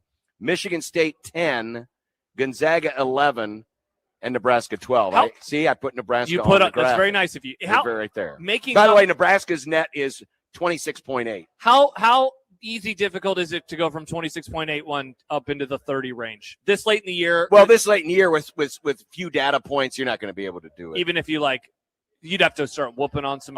You would have. But you have to whoop on really good teams. Yes. Right. Okay. Yes. Blackcat says I think the stat is 10 out of 10 teams above net ratings of 35 have made the Final Four. Don't remember how far back that goes, and a couple of them were last year. Yes. So this would say, oh no, don't tell this to Jack. Florida is fourth with a net rating of 35.30. But look at where Duke is right now. Look at them, almost and Michigan. 41. Them and Michigan are far above the Duke rest of the competition. is 40.7. Wow. Michigan is 39.3. And again, this is the differential in factoring in points per 100 possessions of how much you score versus how much you allow. And Duke right now is sitting at plus 40, almost plus 41. Wow. Michigan's at plus 39. Arizona's at plus 37.5. Florida is at 35. Illinois is at 33.2. Houston's at 32.6. And Purdue is at 30.07. And that's considered elite. In other words, these are the teams to watch for in March Madness. Interesting. Because these are usually the teams that represent in the Final Four. Okay. And win the national championship. Those are some good stats right there. One team that does not show up, in fact, I should look up where they are, would be the Miami of Ohio Redhawks. I believe they're in the 60s. Is that where they are at? Miami. Oh, my hammy for Miami. They are not 28th. That's Miami of Florida. Miami of Ohio is 88. Their net is plus 9.1. So they are not famously above 30. But you know what they are? Undefeated. Undefeated. Are they 30-0? I believe is They so are they might not have a 30-0. net rating above 30, but they have a wins above 30. or soon to be above gotta be 30. Gotta be your They bowl. play their final regular season game tonight. If they win, they finish the regular season perfect. Mhm. But the conversation has been, if they don't win the MAC tournament, do they make the NCAA tournament? Yeah. Jeff Eisenberg at Yahoo, in a story entitled "Undefeated Miami of Ohio Hasn't Played Anybody Good." Don't blame the Redhawks. They tried and were turned away by more than 75 teams. Great job by Jeff diving into some of these numbers and trying to figure, because that's been the talking point, right? Bruce Pearl in particular, he was on TV within the last week or two. Interesting that his team is on the bubble and he's making arguments against Miami of Ohio. Right. But that is, he kind of really kickstarted, I think, a lot of discourse surrounding Miami of Ohio. And if they're unable to, what we're talking about is if they don't win their conference tournament, should they be a tournament team?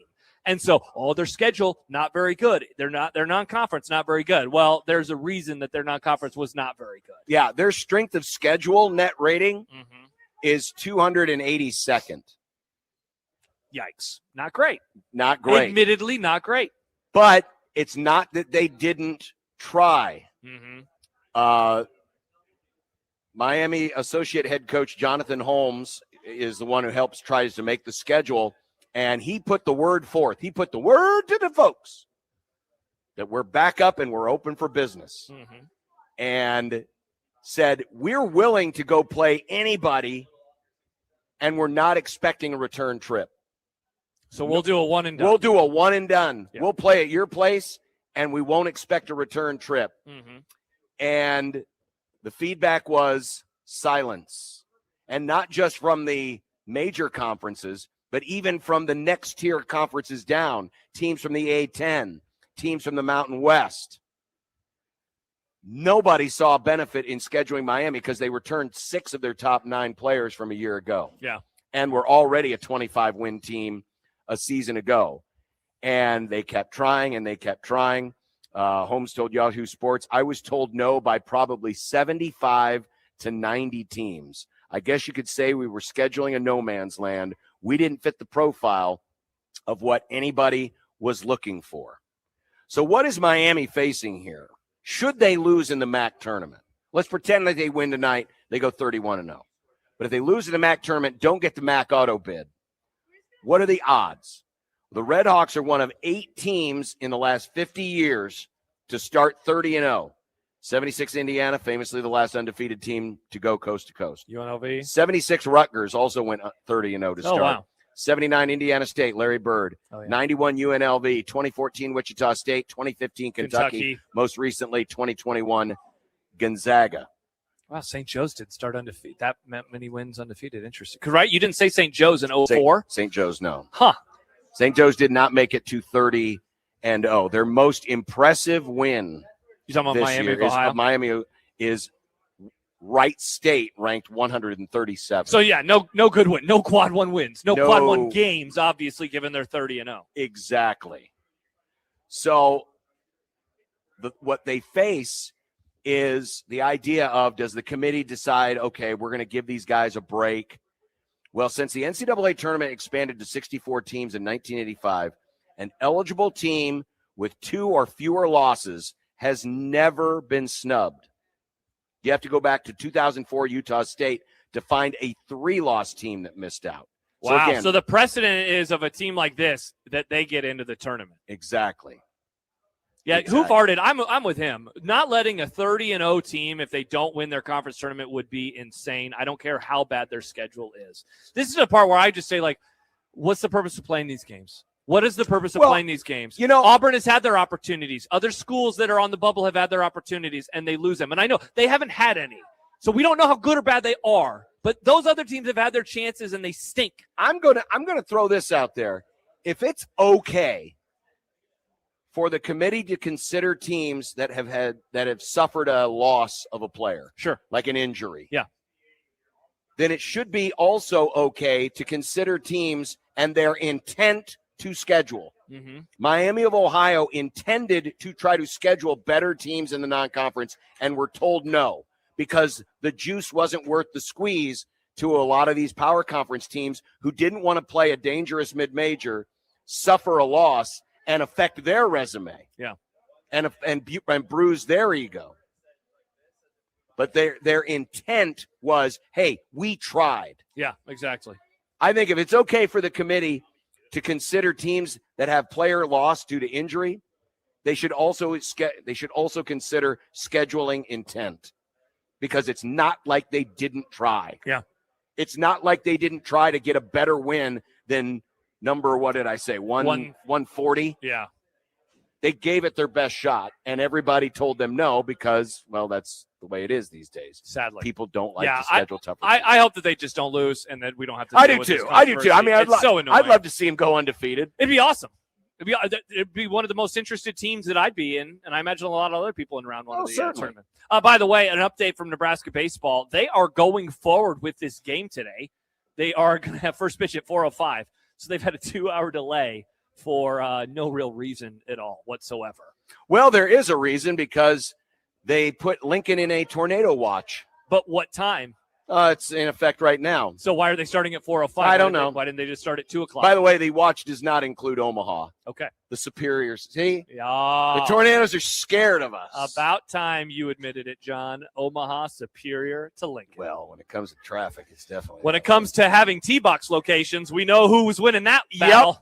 Omaha 1, Lincoln 0. Yet again. We are live at the T-Box just north of Dodge on 114th Street, indoor golf training facility where you can make your game better with the absolute latest technology. Come by and find out more if you want to make your game as good as it can be using all the latest technology like TrackMan, getting the box assessment, all of it, and professional training from PGA pros. You can do it right here at the T-Box, just north of Dodge on 114th Street. We will be back and have more of Unsportsmanlike Conduct live from the T-Box right after this on 1620 The Zone.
Again, be listening for the Anthony Calandria drop about buying the wrong T-shirt, and be caller 10 to get tickets to Andre the Giant. Andre the Giant. You nailed it, John. You nailed it. Absolutely. Young the Giant. Young the Giant. Young the Giant. It's got to be your Giant. It's the younger brother of Andre the Giant. May he rest in peace. R.I.P. R.I.P. indeed. By the way, the round table has begun. What? Jack Mitchell? No. Oh, I'm sorry. This is the. I was going to say the Super Friends. We have Ken coming up in our next segment. We can't start it with Jack yet. This is the President T round table about the future of college sports. Awesome. There was already a picture. In fact, I just retweeted it. There's Nick Saban. Many flags behind him. You have the president of the New York Yankees there. Charlie Baker, the president of the NCAA. What's the president of the New York Yankees doing? I don't understand. They're all giving advice, apparently. Charlie what does the Baker president of the Yankees have to say about college baseball? That guy doesn't care. What does he have to do with it?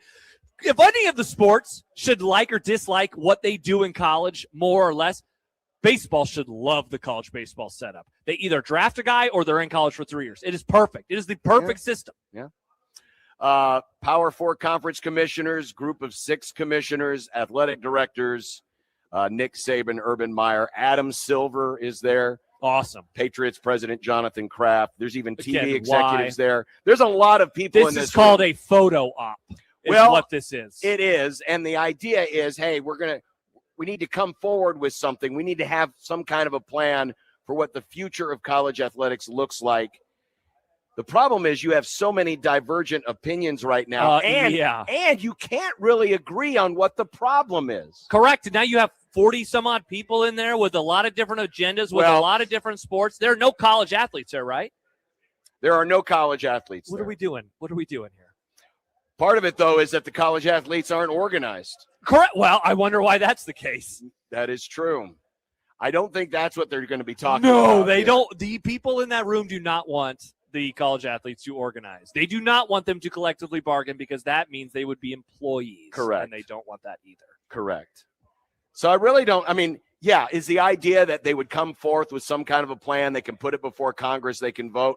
Here, the other problem that's complicating all of this, it's 2026. Yes. It's called the midterms. Yes. This fall. Yeah. And I'm not sure if you know how American politics works, and yes, it's still the same today in this broken society, but whatever party is in power in the White House, usually the party that's not in power tries to do everything impossible to block legislation from happening so it doesn't make the party in power look like they did something good. Though, I will say, and that happens on many sides, by the way. I will say, of all of the issues over the years, it does seem like there is more handshake memeing, reaching across the aisle on this issue. Possibly. Because now it's always for different reasons, but it's like a horseshoe where it's like you're over here, and then eventually they just kind of meet in the middle on, I guess it'd be more like this. But they end up meeting, and they do have similar viewpoints on situation. I've never thought, though, for a second, that any of these ideas would get codified via Congress. I've never thought that.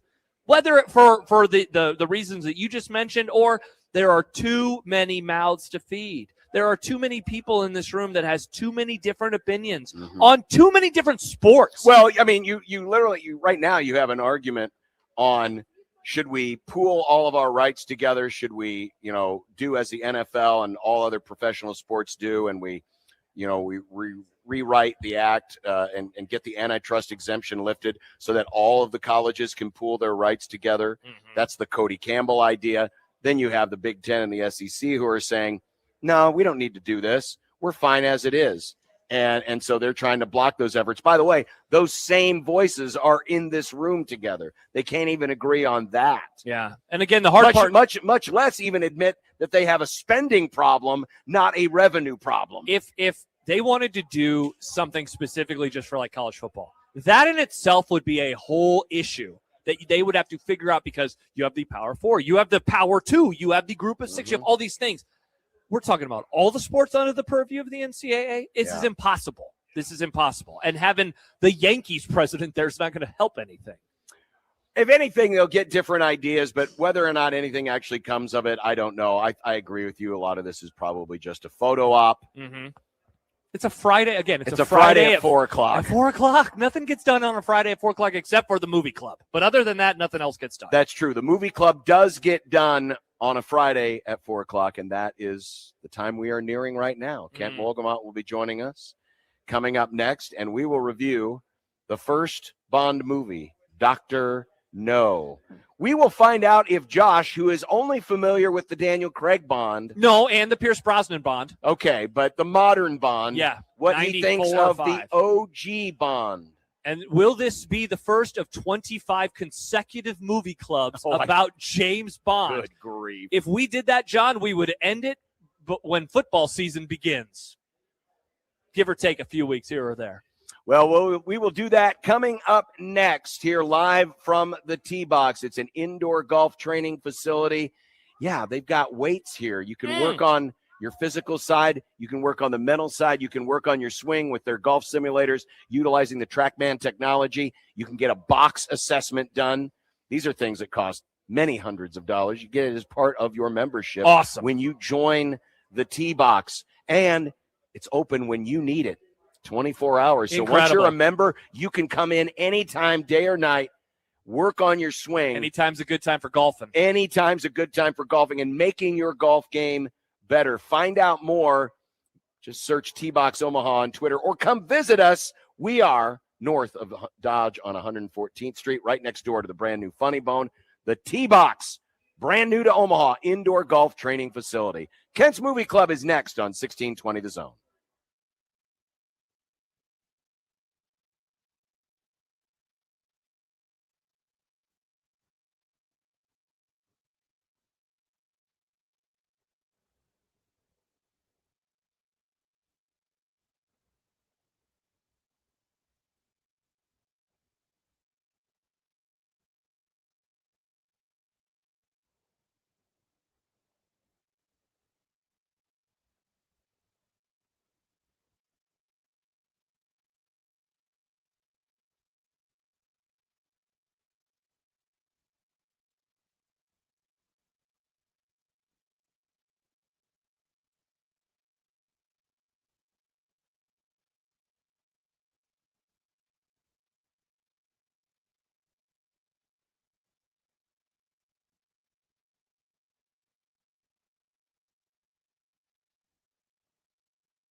Friday, final day of the week. These are the voyages of the program Unsportsmanlike Conduct. Its ongoing mission to explore strange new movies, to seek out new bits and new edification, to boldly go where no radio program has gone before. Oh, Kent's Movie Club. It's Kent's Movie Club. Kent's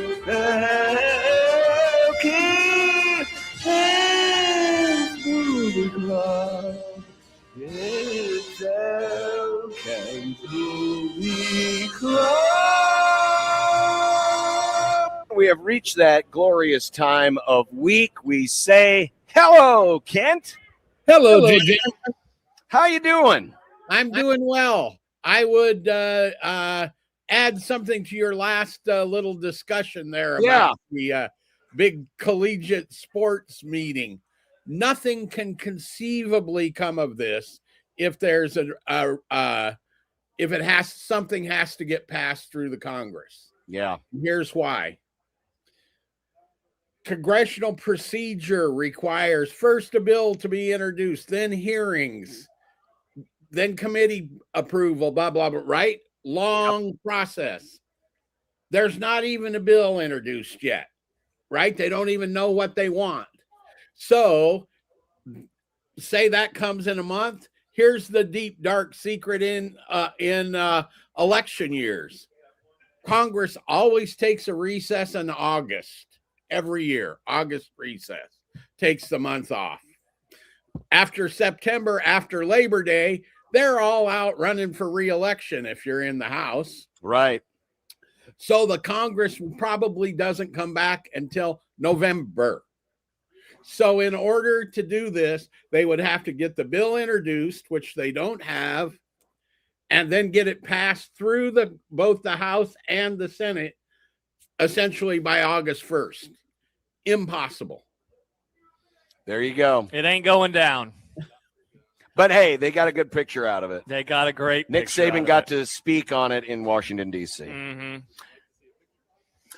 Today's movie is the first installment of the James Bond series. It is 25 films long, gone through many actors. Goes back to 1962. Dr. No. We found out late last year Josh has never seen one of the original Bond movies. Only had seen Pierce Brosnan or Daniel Craig. Correct. And really? And he made... That's even harder to believe than having not seen this one movie, right? Right. See that. But you've never seen Sean Connery? Nope. You've Roger Moore? Daniel Craig? No, I've seen all the Daniel Craig and all the Pierce Brosnan. Okay. I just hadn't seen anything before that. Yeah. You never saw Roger Moore? Nope. And I don't know why, because I like the Bond movies. I have no idea why. Well, I'm guessing. Well, they didn't used to be, because when I was growing up, it would be, I mean, they would run through the Bond movies on the ABC Sunday night movie or Thursday night movie, and you don't watch movies. I don't watch movies on TV, Ken, because I hate commercials. Right. I don't want a movie to be interrupted. Because that's where I saw all the Bond movies were on network television or maybe on cable after we got HBO. You know, some of the later Roger Moore movies, but that's how I saw them. Yeah. Right.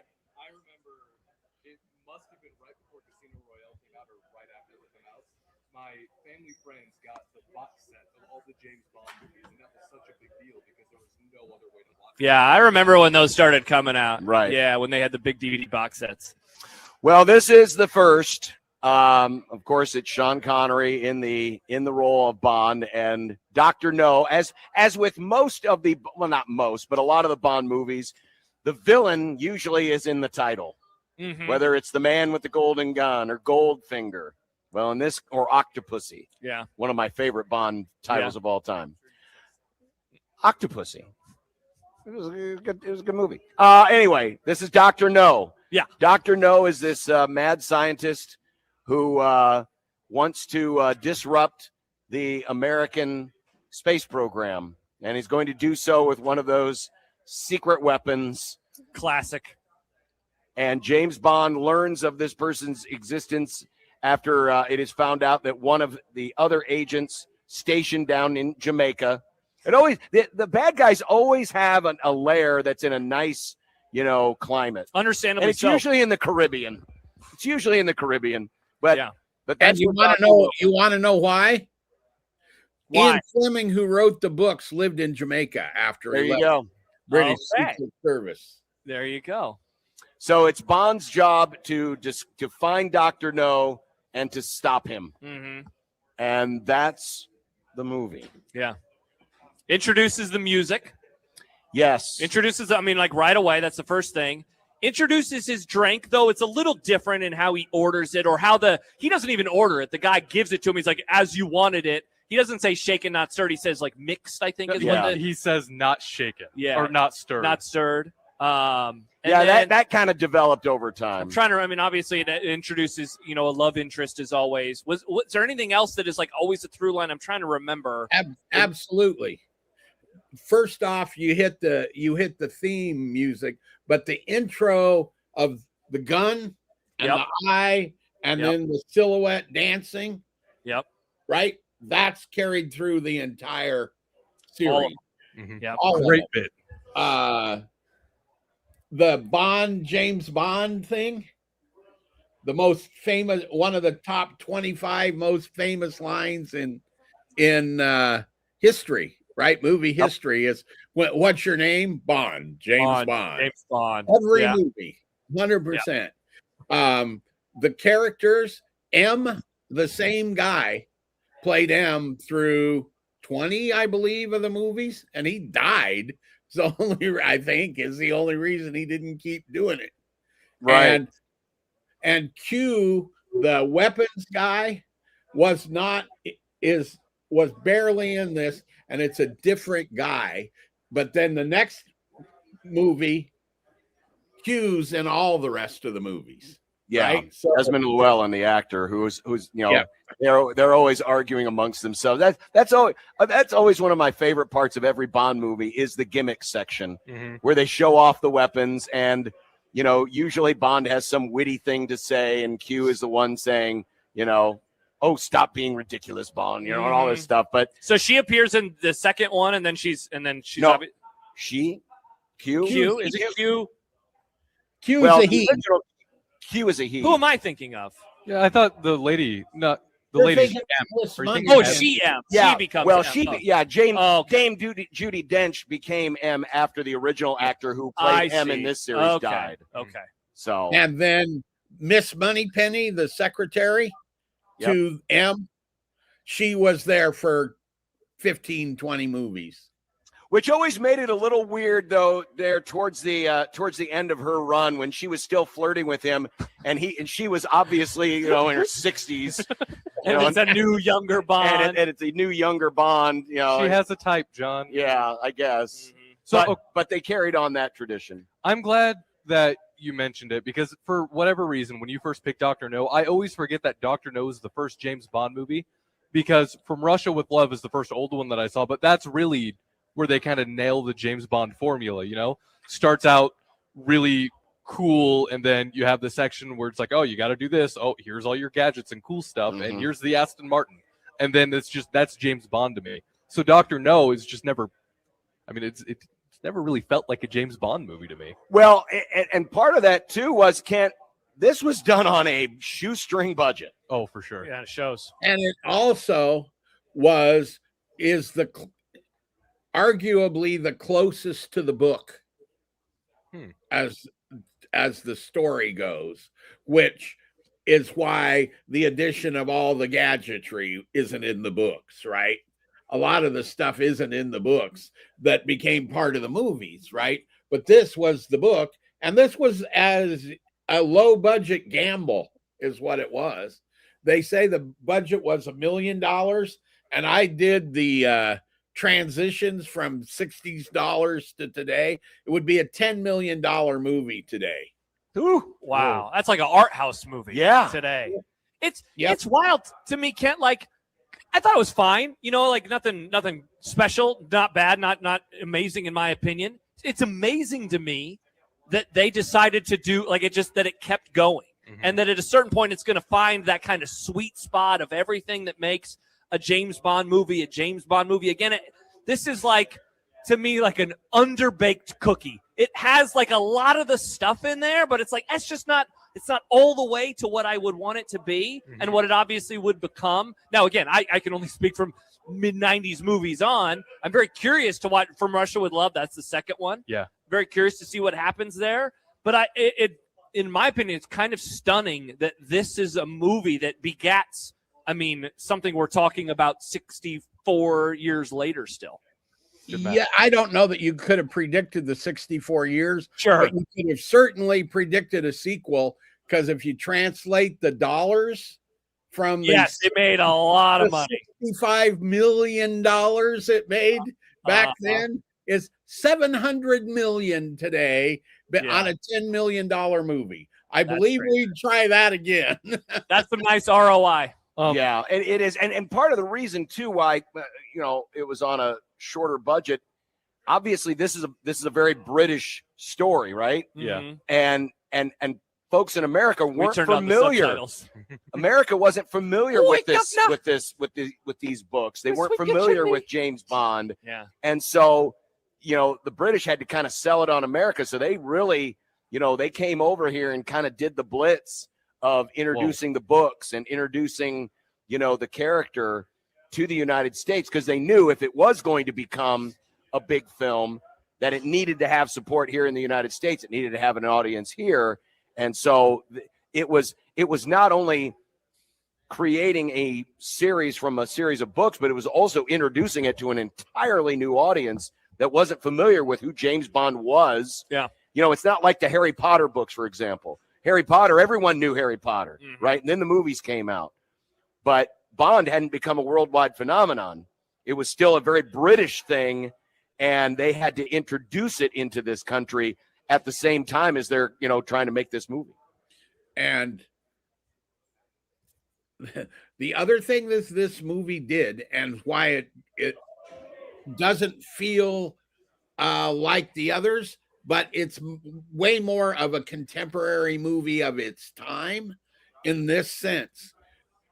Literally, they were sending up the Mercury astronauts from Cape Canaveral when this movie came out, right? It was like set in a war movie in Ukraine today or something, right? It had that sort of immediacy to it. Cuban Missile Crisis, all that nonsense had gone on, right? So you had that going on. You had anti-communist, anti-Russia. They invented Spectre for this movie, the evil cabal of all these guys that go on through every movie, because they wanted to avoid controversy by calling them Russia, calling them the Soviets. So it's a Cold War movie. It's a, space age movie, and it's a more serious isn't exactly the right word, because they do have enough of the humor in it that in fact gets more emphasized as it goes along.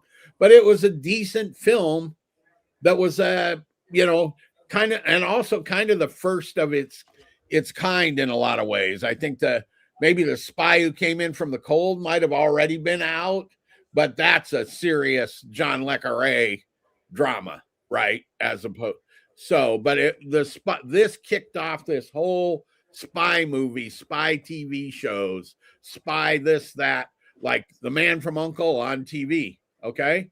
And it permeated the culture, and you can see where that started in this picture, right?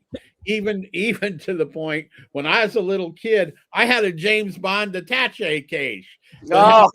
Gadgets like a phone, and if you push this, a barrel came out of it and it became a gun, and there was a death ray, something in the top of the attaché case, and knives and false currency and all the stuff from the movies they put in this thing for kids.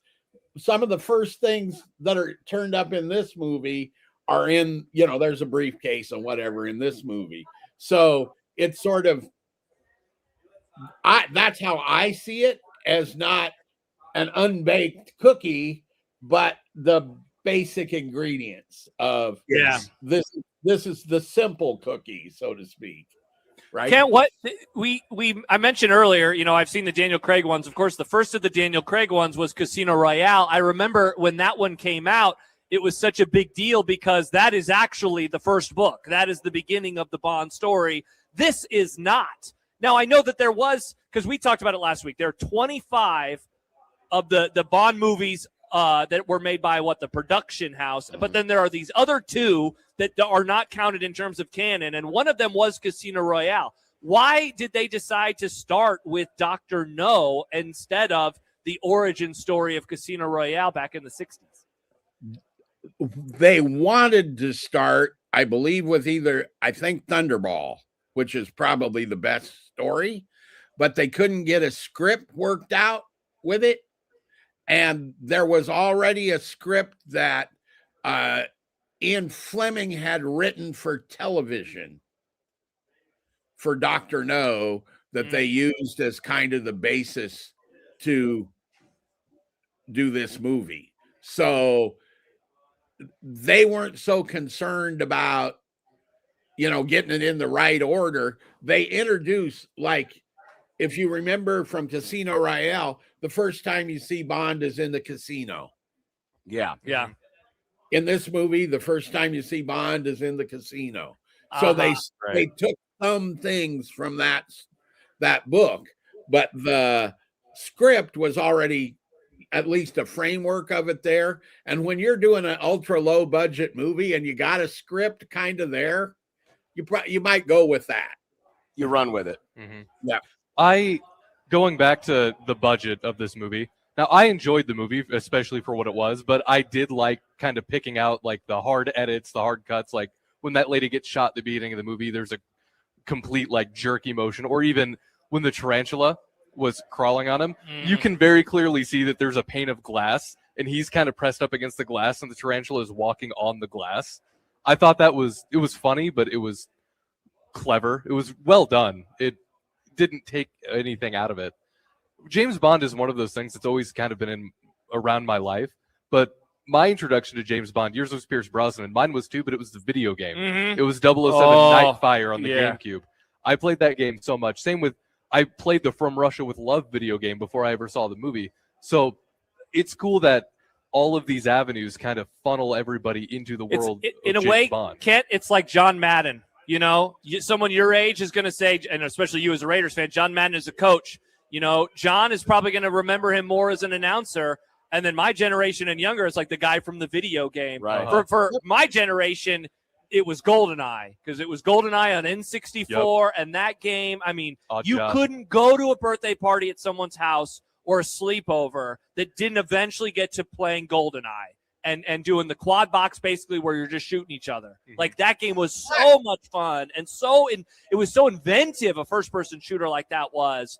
And so he has always been in my life, but for different, or my intro was a little bit different because I played the video game way before I saw any of the movies. And even then, I've only I've seen this one now, and I've only seen From Russia with Love, and then I've seen The World Is Not Enough and the Daniel Craig movies. Those are the only James Bond movies I've seen. I want to go back. You have to watch GoldenEye. You have to watch Thunderball and Goldfinger.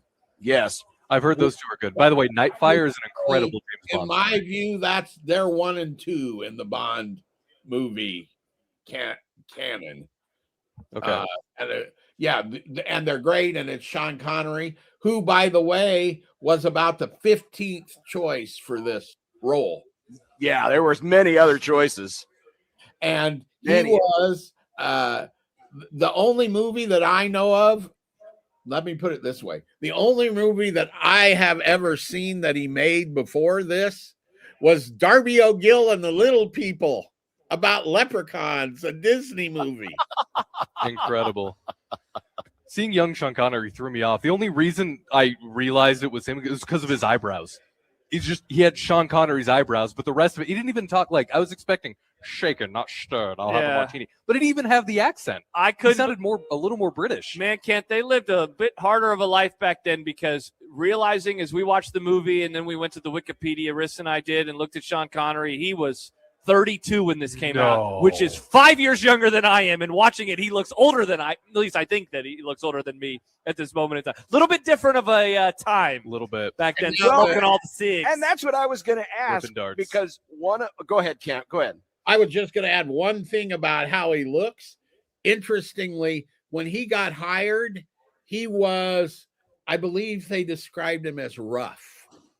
He's a guy from Scotland who was, a boxer, literally had been a boxer, and was not a very sophisticated person.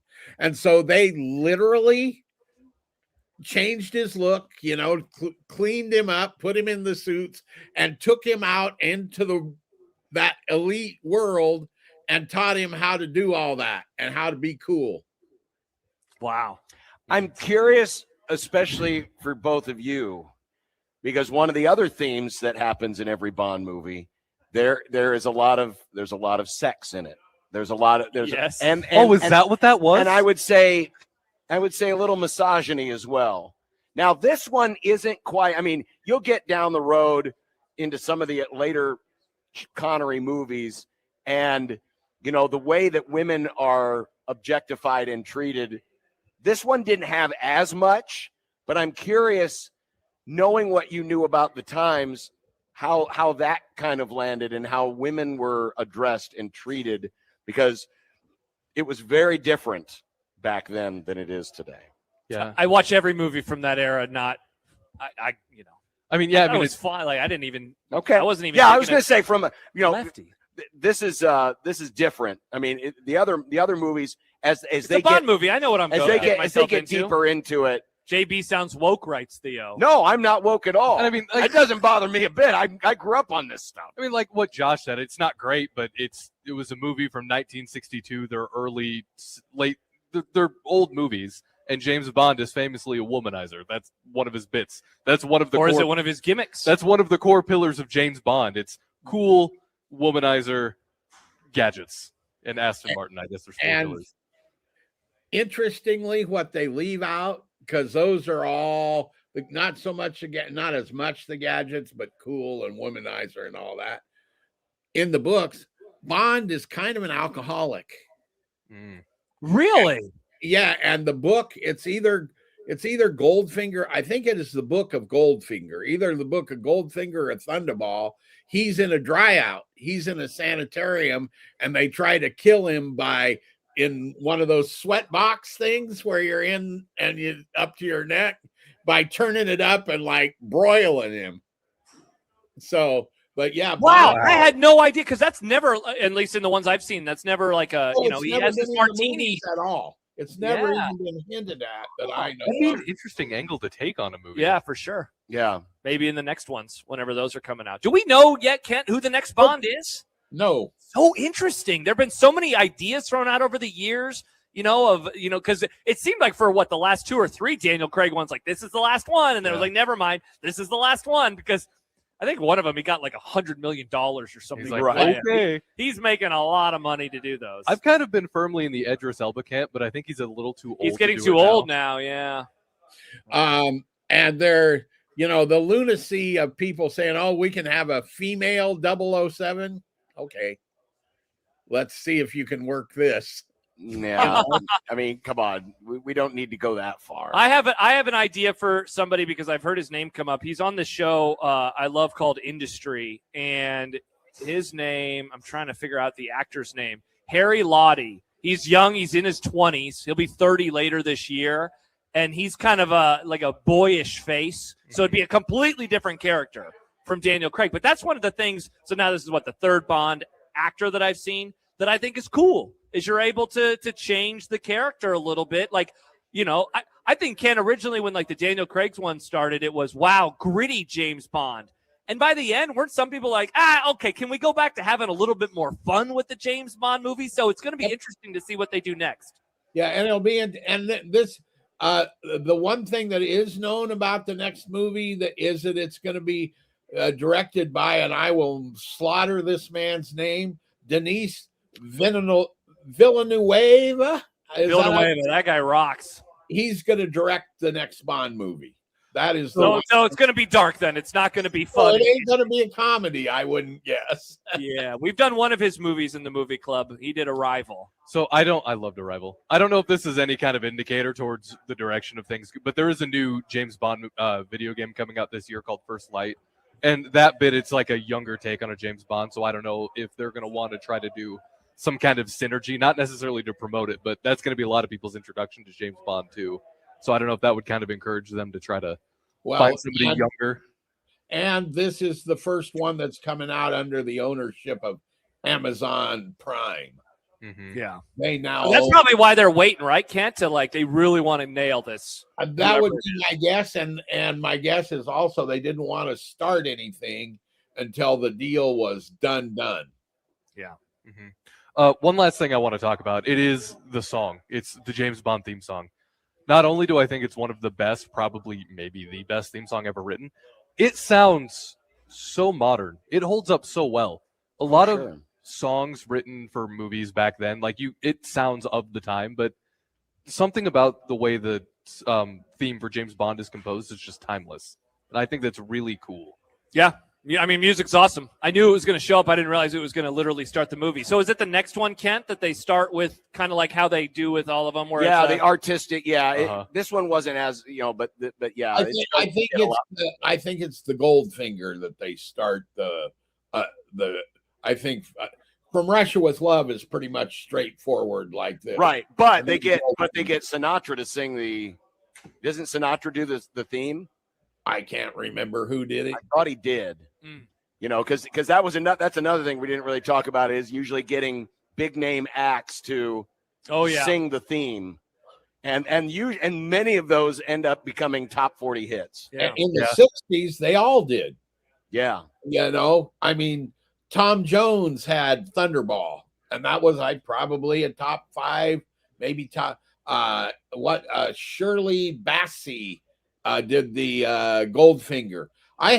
If we had 2 minutes for me to go back in my records back here, I could pull out my James Bond theme song comp from the late 70s.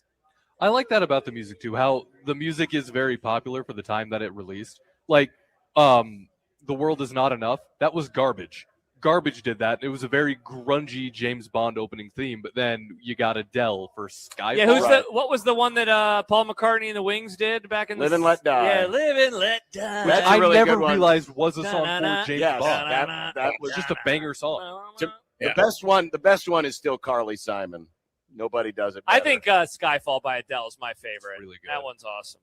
All right, so Nick, it's your turn next week. Are we going to start the process of watching every James Bond movie? I did think about it because I thought it would be cool, and I really want to watch From Russia with Love again. Oh, there's a butt coming. I didn't think you guys would want to do that. I'd be fine with it. John was the one who said no. Well, we don't. I mean, we got plenty of time. So instead, I'm going to do something that Kent kind of brought up last week, I think. Frankenstein. 2025. Which is available on Netflix. Netflix. Guillermo del Toro movie, right? Wow, so we're going to watch another Oscar-nominated movie. Exactly. That will be 6 of them, I think, that we've watched. John, you're going to watch the Oscars now. You're going to have opinions. No, I am not going to watch the Oscars. Oh, okay. In fact, I might accidentally watch the original Frankenstein. This is the most prepped we're ever going to be for the Seriously, Oscars. we've never gone to the Oscars before actual opinions.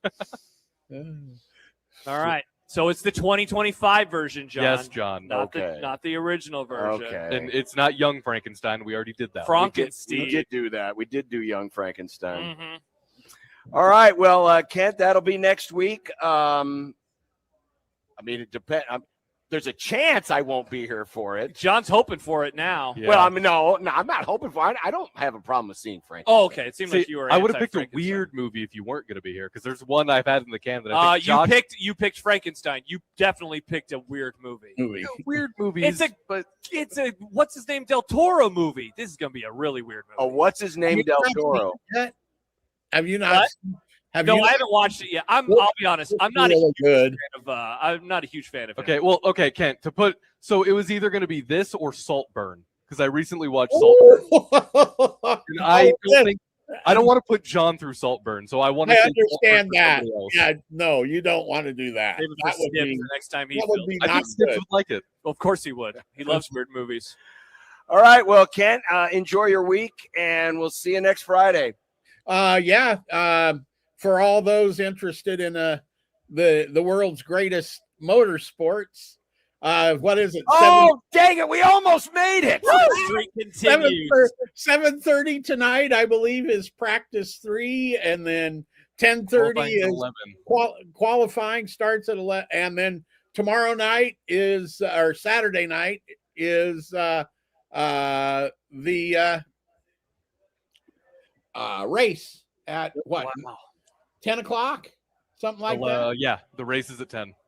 So yes, and Aston Martin, the greatest disaster in motorsports history, ongoing. I snuck the Aston Martin thing into content yesterday, Ken. I told them about the nerve damage in the fingies. Nice. And this is the greatest technological from motorsports. Give me a break. SMH. It's so bad they shook the rear view mirror off the car. Well, they're Come trying on. rally now, John. They're going to have a dirt stage now.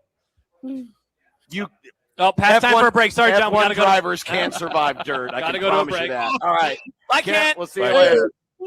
Kent Walgamon of the Lincoln Journal Star. Formerly of the Lincoln Journal Star. Nailed it. A comment coming in just a moment ago from Hokisker. I know you guys are hockey pilled, but my Avs picking up Kadri just hedged their bet to win Lord Stanley's Cup. Go Avs. That's awesome that he referenced that because we're going to break it down in our next segment. Oh, cool. We are? No, absolutely. Oh, okay. We are live at the T-Box. Grand opening day at the T-Box. This is the indoor golf training facility that uses the latest technology to help make your game better. Mm-hmm. I tried a putting game earlier. I'm bad at putting. That tracks. Yeah. You haven't had your box assessment yet. I need Find to out if your hips are moving the right way and box my tees. all the other stuff. But we are located just north of Dodge on 114th Street. Come on by for their grand opening and learn more about how you can use the latest technology to improve your game in ways you never thought possible. It's at the T-Box, 114th and Dodge, 1620 The Zone.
Look, I made you some Unsportsmanlike content. Unsportsmanlike content. Unsportsmanlike content. Content that's unsportsmanlike.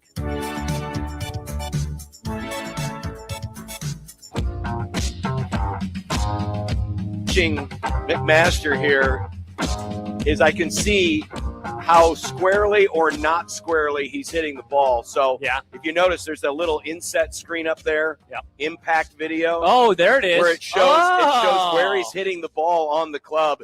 He shanked one a moment ago because he hit it off the heel of the club. Oh, that's not good. Very clearly off the heel of the club. But that's what you do. You get a chance to see how fast you're swinging, how the impact is being affected, and how your swing looks overall if you've gotten the box assessment. Now, Matt hasn't gotten his box assessment, but if he did, he'd be able to even know more about what his swing is doing. The real cool thing, too, about Matt being here. Oh, boy. Look at the impact on this one. He barely touched. Look at the carry, 4.7 yards. That's because he literally hit it off the edge of the club. Here's the fun thing. He almost missed it. If you stopped by and watched Matt, you would also feel better about yourself. Well, that's true. Because remember, getting better at golf is also about feeling better about yourself. Very much Nothing so. makes you feel better about yourself than watching other people fail. Yeah, it's a lot of fun. Now, this one's a little bit better. Yeah. A little bit better. Yeah. That's a decent carry. By the way, we're here at the tee box north of 114th and Dodge. As part of their grand opening today, they're doing different contests for a chance to win door prizes and a free membership. And there's going to be... That's awesome. So they're going to have a closest to the pin contest so that you can use their simulator, get closest to the pin, win a prize. Longest drive, win a prize. Yes, you can win a membership here. And you can win a lot of other great prizes. And that's tonight starting at 6 o'clock. Or just stop on by. Stop on by. I mean, you can meet Matt McMaster. You can watch Matt swing. In the flesh. He's a lefty. I love this about him. I'm a lefty. Oh, no wonder you guys are so backwards. No, we're very cool. Oh, what do you got? Oh, you bringing out the big stick now? Oh, let's see. Oh, this ought to be good. 32 yards. I mean, the reason he's bringing this one out is there's more of a club face to actually hit the ball. Let's see what he does on this first swing before we get to content. All right. No pressure. On. No pressure. No. Shut up and hit the ball. Sometimes you got to go off We're the live deck. on the air here. All right, here it is. Oh, what is this? Oh boy, he hit a line drive. Carry of 105. He hit a line drive. That was. Whew. All right, Nick. All right, you got Nick. some questions for us. We got content. By the way, T-Box is the place to be. Go. Stop by. Speaking of line drives, I famously did not wake up at 4 a.m. to watch my Japanese World Baseball Classic team play Taiwan, but it was also Chinese Taipei, not Taiwan. Would you still care to hear? I believe they also call it Taiwan. My WBC Weeb Gem report. Do you like this new name? Yes. This instead of Web Gems, we have Weeb Gems. We have Weeb Gems for our favorite weeb. So Japan did an Oppenheimer on Chinese Taipei. I don't know if we're allowed to say that. Wow. Oh, wow. Yeah, I guess. I don't think we're allowed to do that, Nick. Anyway, for those of you who don't know, that's when a team destroys another team and they don't let the other team score any points at all. Yikes. And they beat them by at least 10. 13-0. Shohei Ohtani hit a grand slam in the second inning where they also, them being Japan, scored 10 runs in the second and 3 runs in the third. And then they stopped after 7 because run rule exists in the WBC. Why didn't you wake up and watch it? I stayed up late playing a video game. There was something I wanted to finish up in a video game, and I stayed up too late, and then I love baseball. Goes to sleep. I'm surprised Nick's very problematic report didn't mention something about how the Chinese Taipei got kamikaze. Oh, Nick! Yoshinobu Yamamoto got the win, by the way. You can't do that, Nick. Let's move on as fast as possible. DJ Moore was traded to the Bills on Thursday. Is this going to put Buffalo over the top? The odds are that it won't because nothing has put Buffalo over the top in recent years. This is definitely not going to be the thing to do so. Like, I feel like Buffalo needs like a guy, and DJ Moore is fine. Yeah, right? He's fine. He's just fine. Yeah, he's which fine. is what Buffalo had last year. Correct. They have a bunch of fine players. But they don't have... And Josh Allen. I mean, if you look at it, look at the teams that were in contention last year. arguably the two best receivers in the game played in the NFC Championship. Yeah.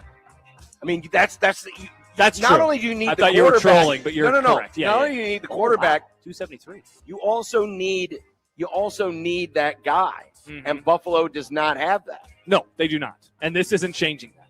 No, it's not. So, I mean, again, it's pretty much just more of the same for the Bills. Yeah. You know, they got rid of a guy and they added a guy. Mm-hmm.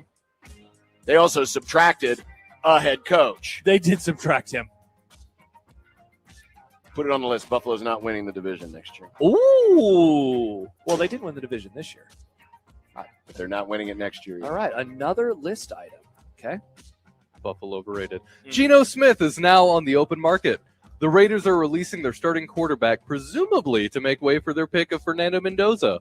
Will Smith, not that one, have a spot on an NFL roster somewhere? So now you've got he and Kyler Murray who are out there on the open market. There's going to be a spot for both of them. Whether he's way more likely to be a backup, though, yes, right? I agree. Okay. I agree. I think they're both going to end up being backups. Dude, he regressed big time. And now, how much of that was him regressing and how much of it was the franchise that he was with and the offensive coordinator that he had and the head coach that he had?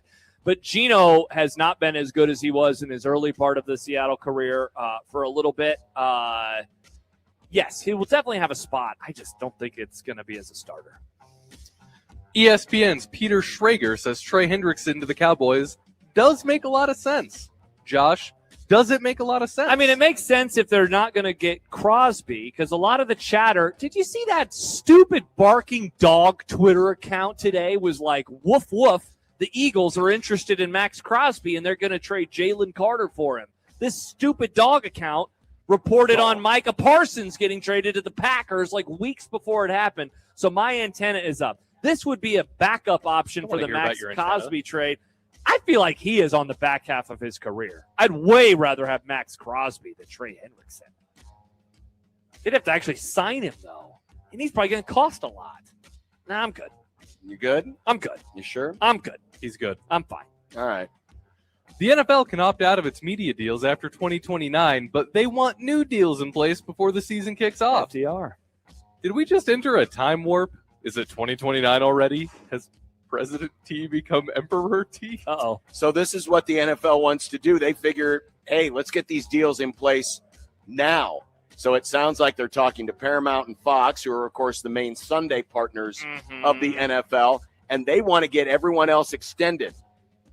Before the season begins, they're already starting to carve out some deals for streamers. So look for more games on YouTube or more games on Netflix, or maybe there's even another partner cut in like an Apple or an Amazon, or more games for Amazon. Netflix. But, did you say Netflix? Yes. So it is crazy how quickly this has accelerated.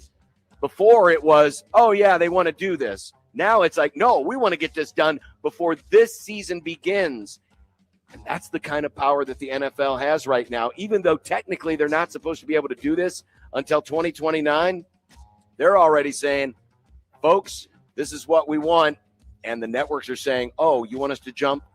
How high? I'll be very curious to see where things go, because it's very likely, speaking of especially because Fox and Paramount or CBS have the most inventory, right? They get the Sunday games and a decent chunk of the playoff games.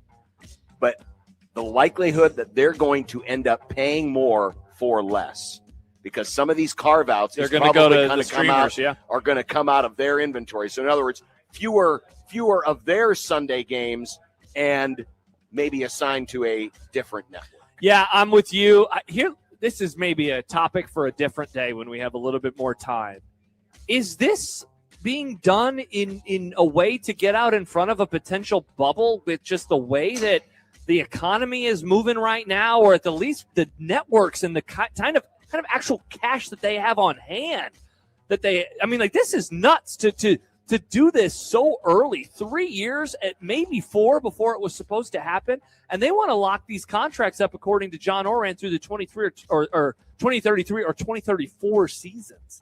That's quite interesting for a league that has always been like, yeah, we'll get to that eventually. We'll get to it eventually. I just wonder why. What's the purpose of them doing this? Very interesting. I think it's twofold. I think it's what you mentioned, that maybe they're getting ahead of a bubble. A little bubble, yeah. But I think it also is an ego thing, because right now the NBA is getting more money per viewer than the NFL is.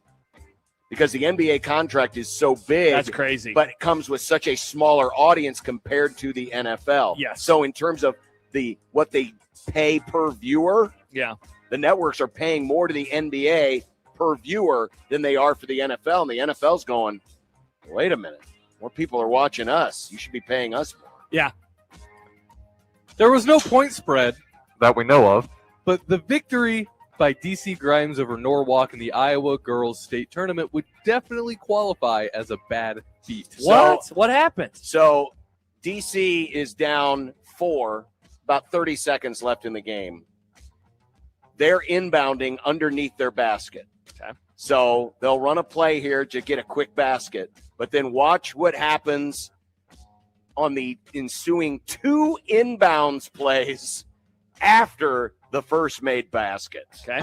Baseline inbounds. A lot of times that could set up a 2-point basket pretty quickly if you need one. You got to get it in, though. They do go for the quick 2 on the baseline inbounds. The clock does not stop in high school basketball. It continues to run, and they turn it over. Smith for 2 more. She scores!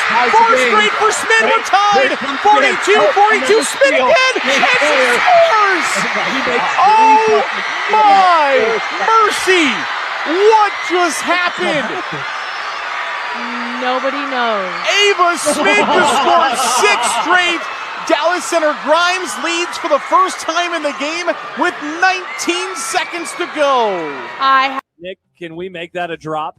Nobody knows. Nobody knows. That's the analysis that I am looking for on my broadcast. Nobody knows. Nobody knows. The same girl, and that's crazy. It's the same girl 3 times in a row. Same girl 3 times in a row. First on an intended offensive play, and then twice stealing the inbound. Mustache Adams says the ghost of Reggie Miller invaded her soul. It's incredible. Something like that. LeBron James did it. He's broken the all-time NBA field goal record, surpassing Kareem Abdul-Jabbar. Now, can he please go away? I actually had this game on last night.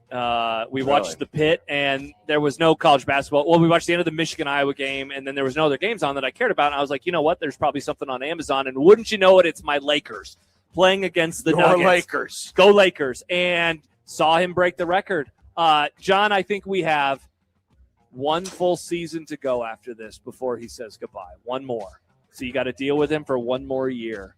Just 1 more year. We always have Bronny. We'll always have Bronny. Now, I think he's going to retire. He's going to retire when his dad does. Something tells me Bronny might want to take up a new career.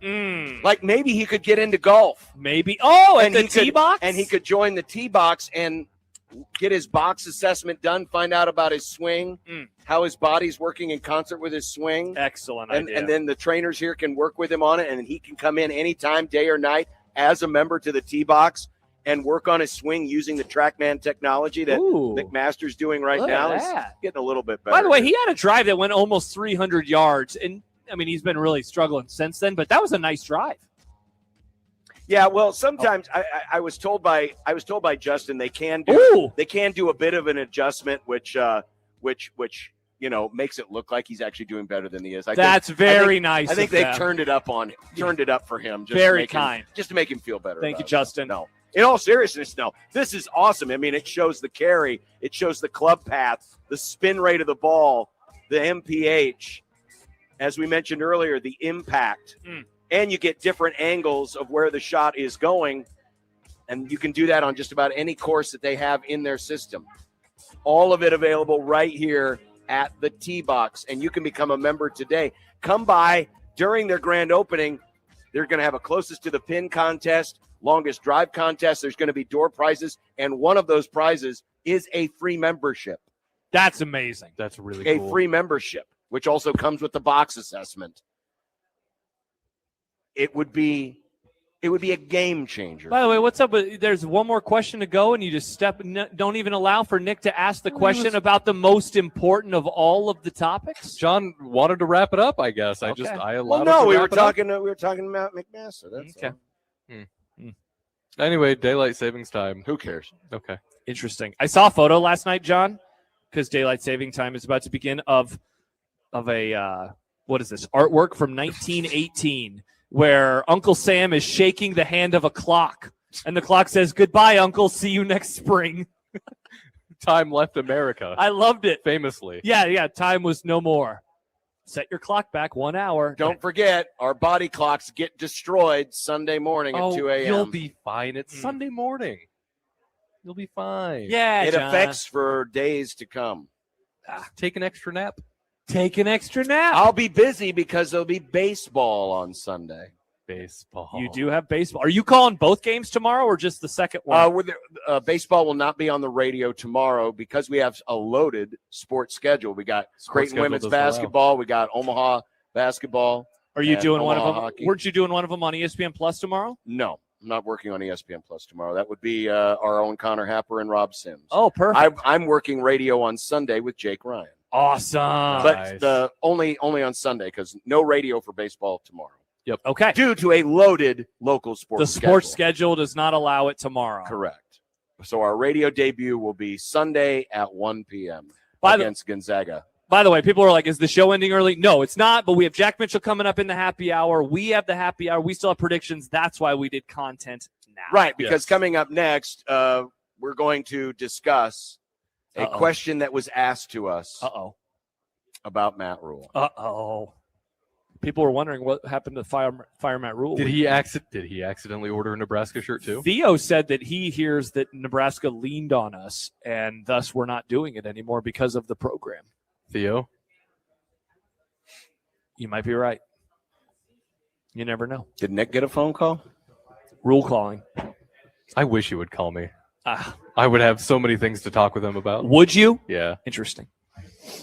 The happy hour is next, live from the T-Box just north of Dodge on 114th Street. Come on by for their grand opening. Check out everything that they have to offer to make your game better with the latest technology. And who knows, you could win a free membership as well as other great prizes here at the T-Box. And we're back with the happy hour and a One Beer Friday next on 1620 The Zone.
I drank beer with my friends. Sometimes I had too many beers. I liked beer. I still like beer. Had beers, have some beers. One beer, drink beer, drinks beer, drank beer, and drinking beer. Upstairs, downstairs, where was it? I don't know, but I had one beer. Friday!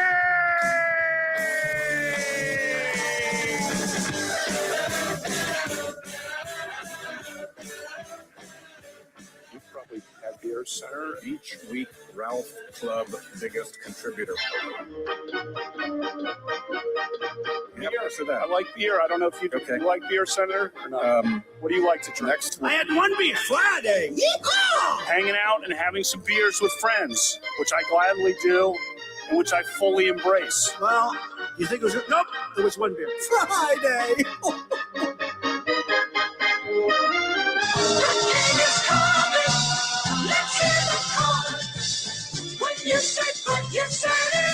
Yes, indeed. It is that time of week. It is a One Beer Friday. You can send us a pic of what you're drinking heading into the weekend. Use the hashtag One Beer Friday. Send it to us in our social media.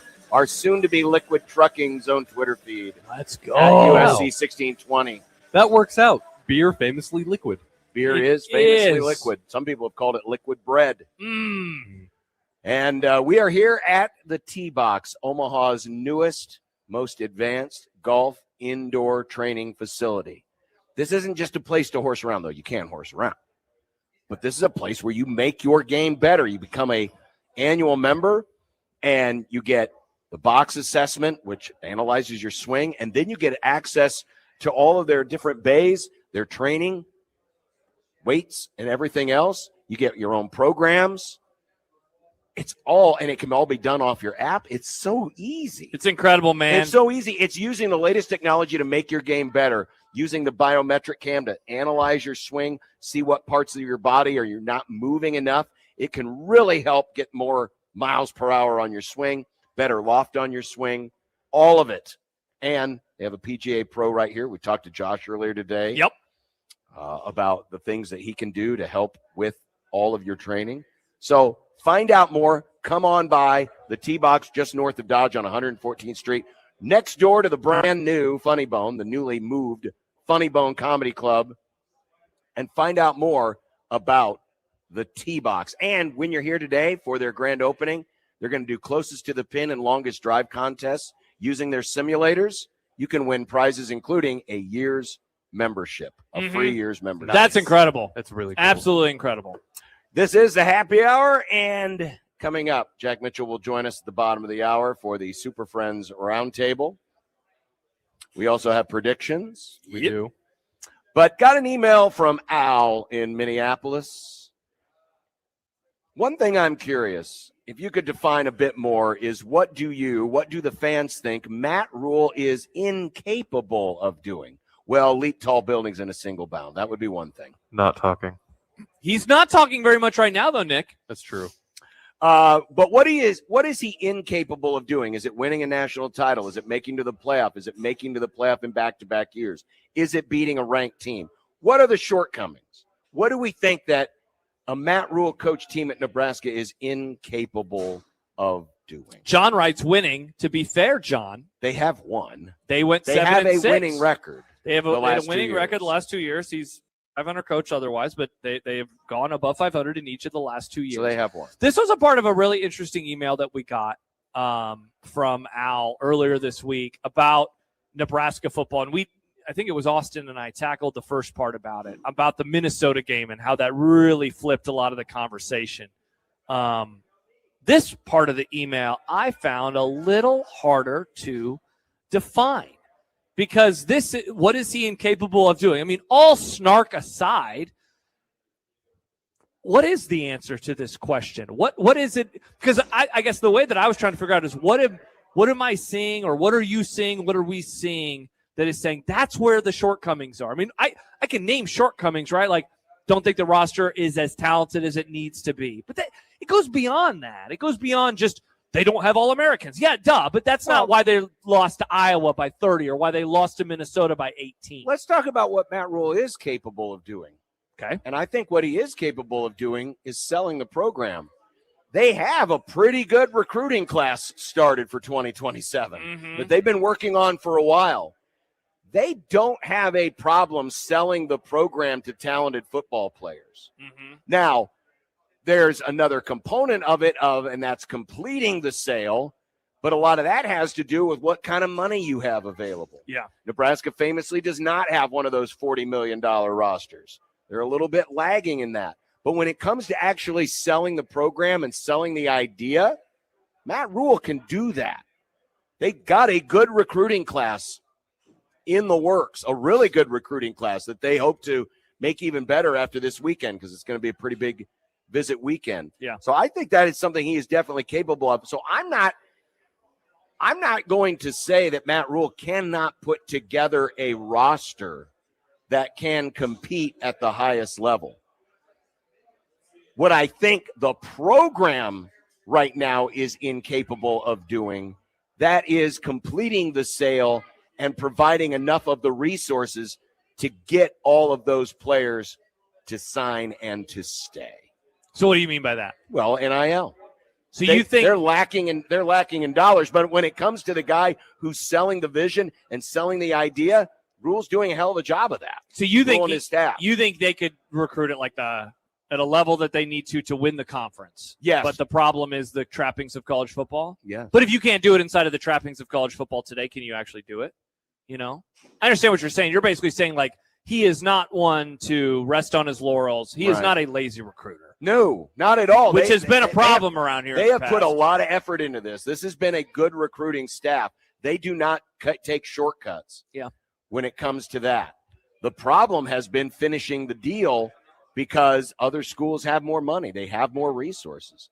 And, you know, I have no question in my mind, if Nebraska had similar resources right now to even what Indiana has, that they could put together a roster as good as Indiana's. But would they execute it on the game day as good as Indiana? Well, does? that's not that because that goes back then to the original question. Sure, right? it does. The shortcoming sure question. It does. But I'm just pointing out. Rule may have some shortcomings, but one of them isn't selling the vision, Definitely selling the not. idea of the program, selling people on the idea of Nebraska. That is not a problem. No. There are other things that have to be shored up. Yeah, if you gave Matt Rule and Kurt Cignetti the exact same roster, who would win more games? Cignetti. I think Cignetti would win more games. Yeah. But at least in terms of assembling that roster or having the wherewithal to assemble that roster, I think Matt Rule can do it. The problem is they don't have enough of the resources right now to sign all of those guys. D'Lo says someone showed John the 2026 class rankings. Yeah, they were pretty low, like in the 100s. Well, but that was because they went more into the transfer portal than they did. It was a small side. class. It was a small class, and they were also focusing their energies on 2027. Last year they put more emphasis in the portal. Not that they're going to put emphasis in the portal next year as well, but yeah, they did not. They didn't go out and try to recruit a top. Was that a mistake though? Because I mean, your future is built in theory off of a recruiting class. A question for you guys. Sure, it related to this, I hope. How many players on the roster still fall out from Scott Frost? The Scott Frost recruiting era. I don't know. I don't have the numbers, but I mean, there are definitely players still around. They're not many. Though. I mean, I'm sure not many. They've almost trickled out by now, but I think some of that too could be due to the lazy recruiting, and maybe at Scott Frost's time he was a bit more cavalier with the NIL. So that I think Matt Rule is doing the best with what he's got, and I think it's going to start turn. I'm defending Matt Rule. You think he's doing the best with what he's got? I think. Maybe not the best. I don't know. I was going to say, I definitely do not think that they are. No. I think he's trying with what he's got. I do think he's trying. And again, that I'm just pointing out one area where I think Matt Rule does excel in. I think he can sell this program. I think he can recruit. Now, it's all of the other things. Yes. Are you going about it the right way? Are you, putting enough emphasis on, certain positions? Are you managing your roster well? Are you coaching them up? Are you game planning? Those are all different avenues. Are you executing on game day? But one area where I don't have an issue with how Matt Rule operates, I don't have a problem with how he recruits. I think he does as good a job as you can ask as a recruiter. So there's just a lot of other areas because it's not just about that makes a football. Because I was going to say, okay, so going back to the original question, you answered it. That is what he is capable of Mm-hmm. doing. So what is he incapable of doing then? I think one of the areas is in coaching. I don't believe he has enough people on the staff that can challenge him enough. I think sometimes Which is he a him decision, obviously. has a bit of a blind spot to, I understand you want to put your stamp on the program, but we're trying to figure out what we're 4 years in. We're still trying to figure out what that stamp is. Yeah, when you started answering it that way, the first person that I thought of was Kirk Ferentz. Say what you will about him, and I've had a lot of fun with Iowa over the years, though at this point I've given up on doing that for the time being. You know what they are. You know what they are, and if you gave his coaching staff this program, I have zero doubt that they would not be better. There would be things maybe that would annoy you. Their offense would be less sexy, though it's interesting that Nebraska's offense is not like they've been sexy. No. They've also been pretty terrible. But I can tell you this, game day, the things that you want them to do, I'm going to answer the question now. What are they incapable of doing? Executing the little things during a football game. For whatever reason, those are the things that are so hard. Mm-hmm. Whether it's clock management, whether it's the decision on whether or not to go for it on fourth down or send out the field goal unit or send out the punt unit. Or just be decisive.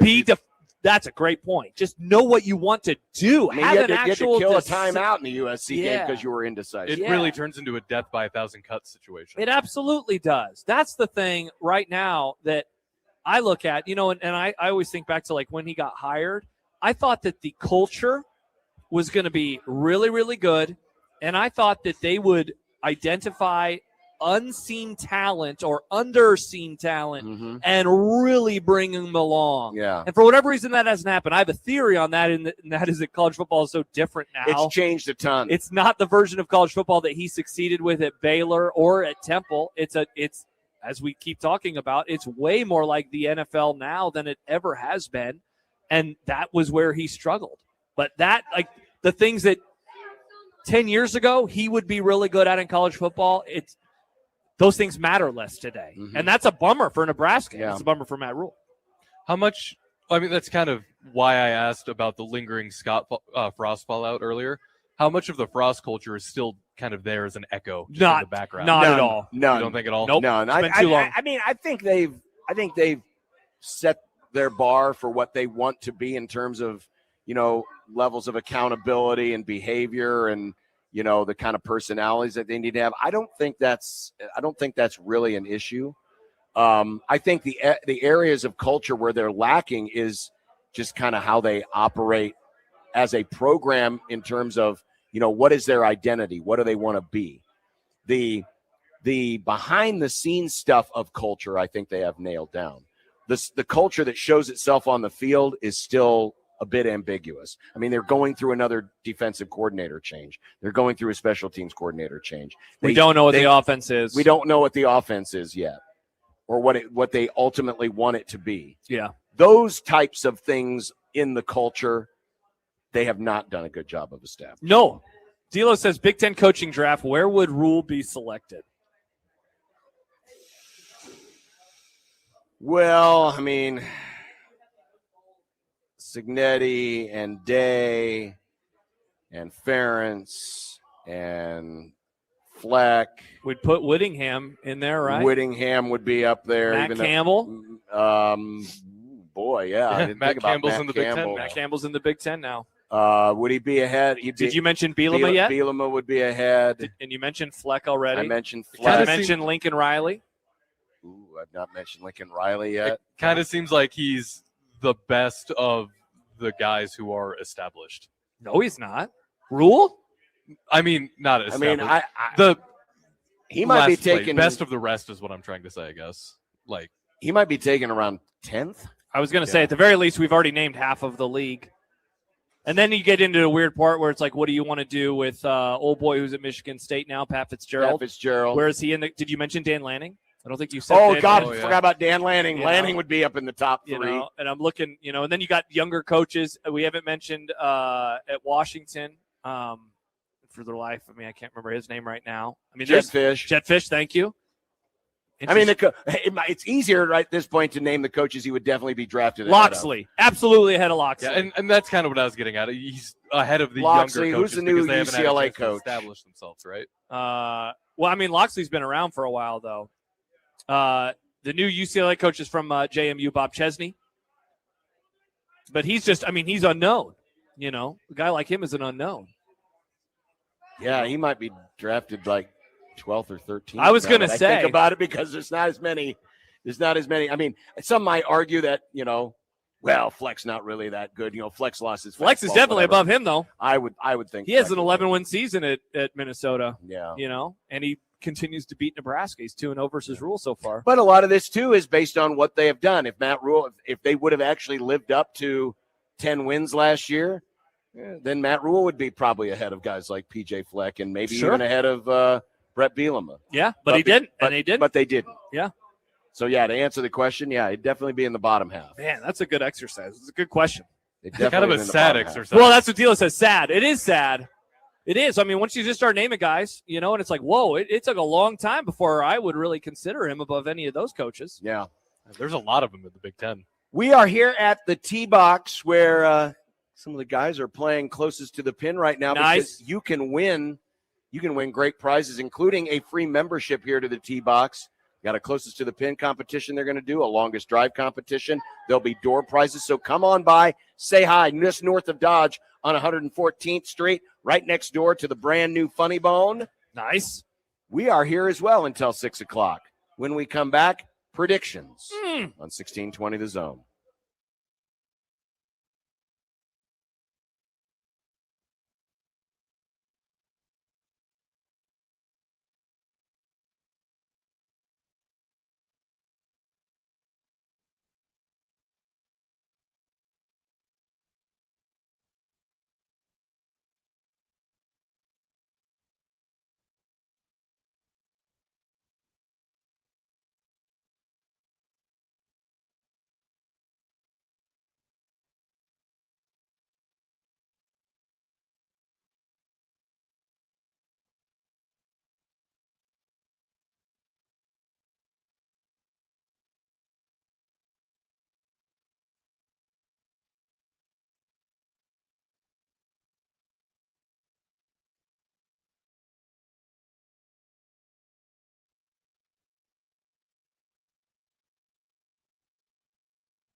Ladies and gentlemen, it's time for predictions.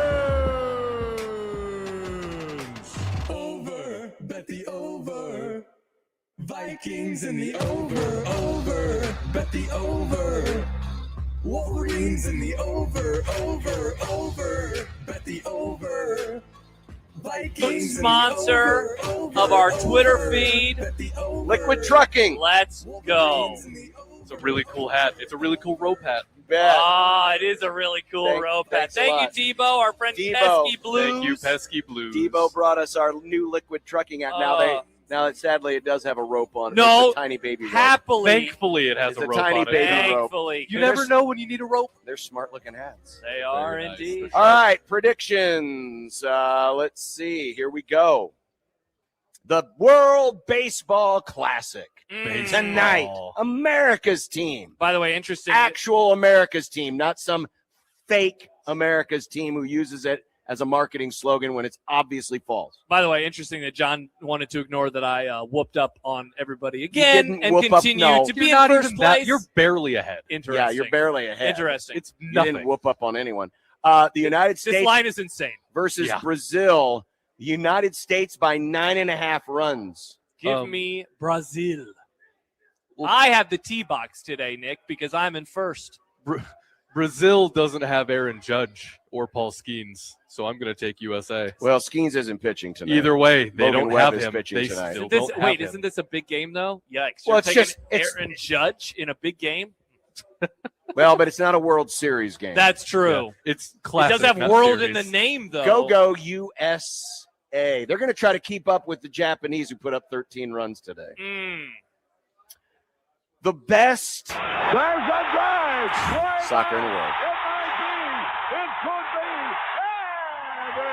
La Liga. Wow. La Liga. That's Spanish for the Liga. La Liga. Today's La Liga game of the week, Levante David versus my Girona. I loved Levante David. Levante David versus my Girona. You can tell McMaster's never listened to predictions before. Uh-huh. Yeah. Not one single time. Give me Levante David. I'll take Giratina. That's a Pokemon. Oh, my gosh. Who? Giratina. It's the Pokemon of death. Which team are you picking? Girona, John. Thank you. The one that had the G in it, Yeah, John. it felt pretty obvious. You do your bit, and then Nick followed up with a bit of his own, and you were confused. Terrible bit. Interesting. I never really liked my Girona as a song. Well, you messed up your own bit. I think I'll go with Levante as well. Okay.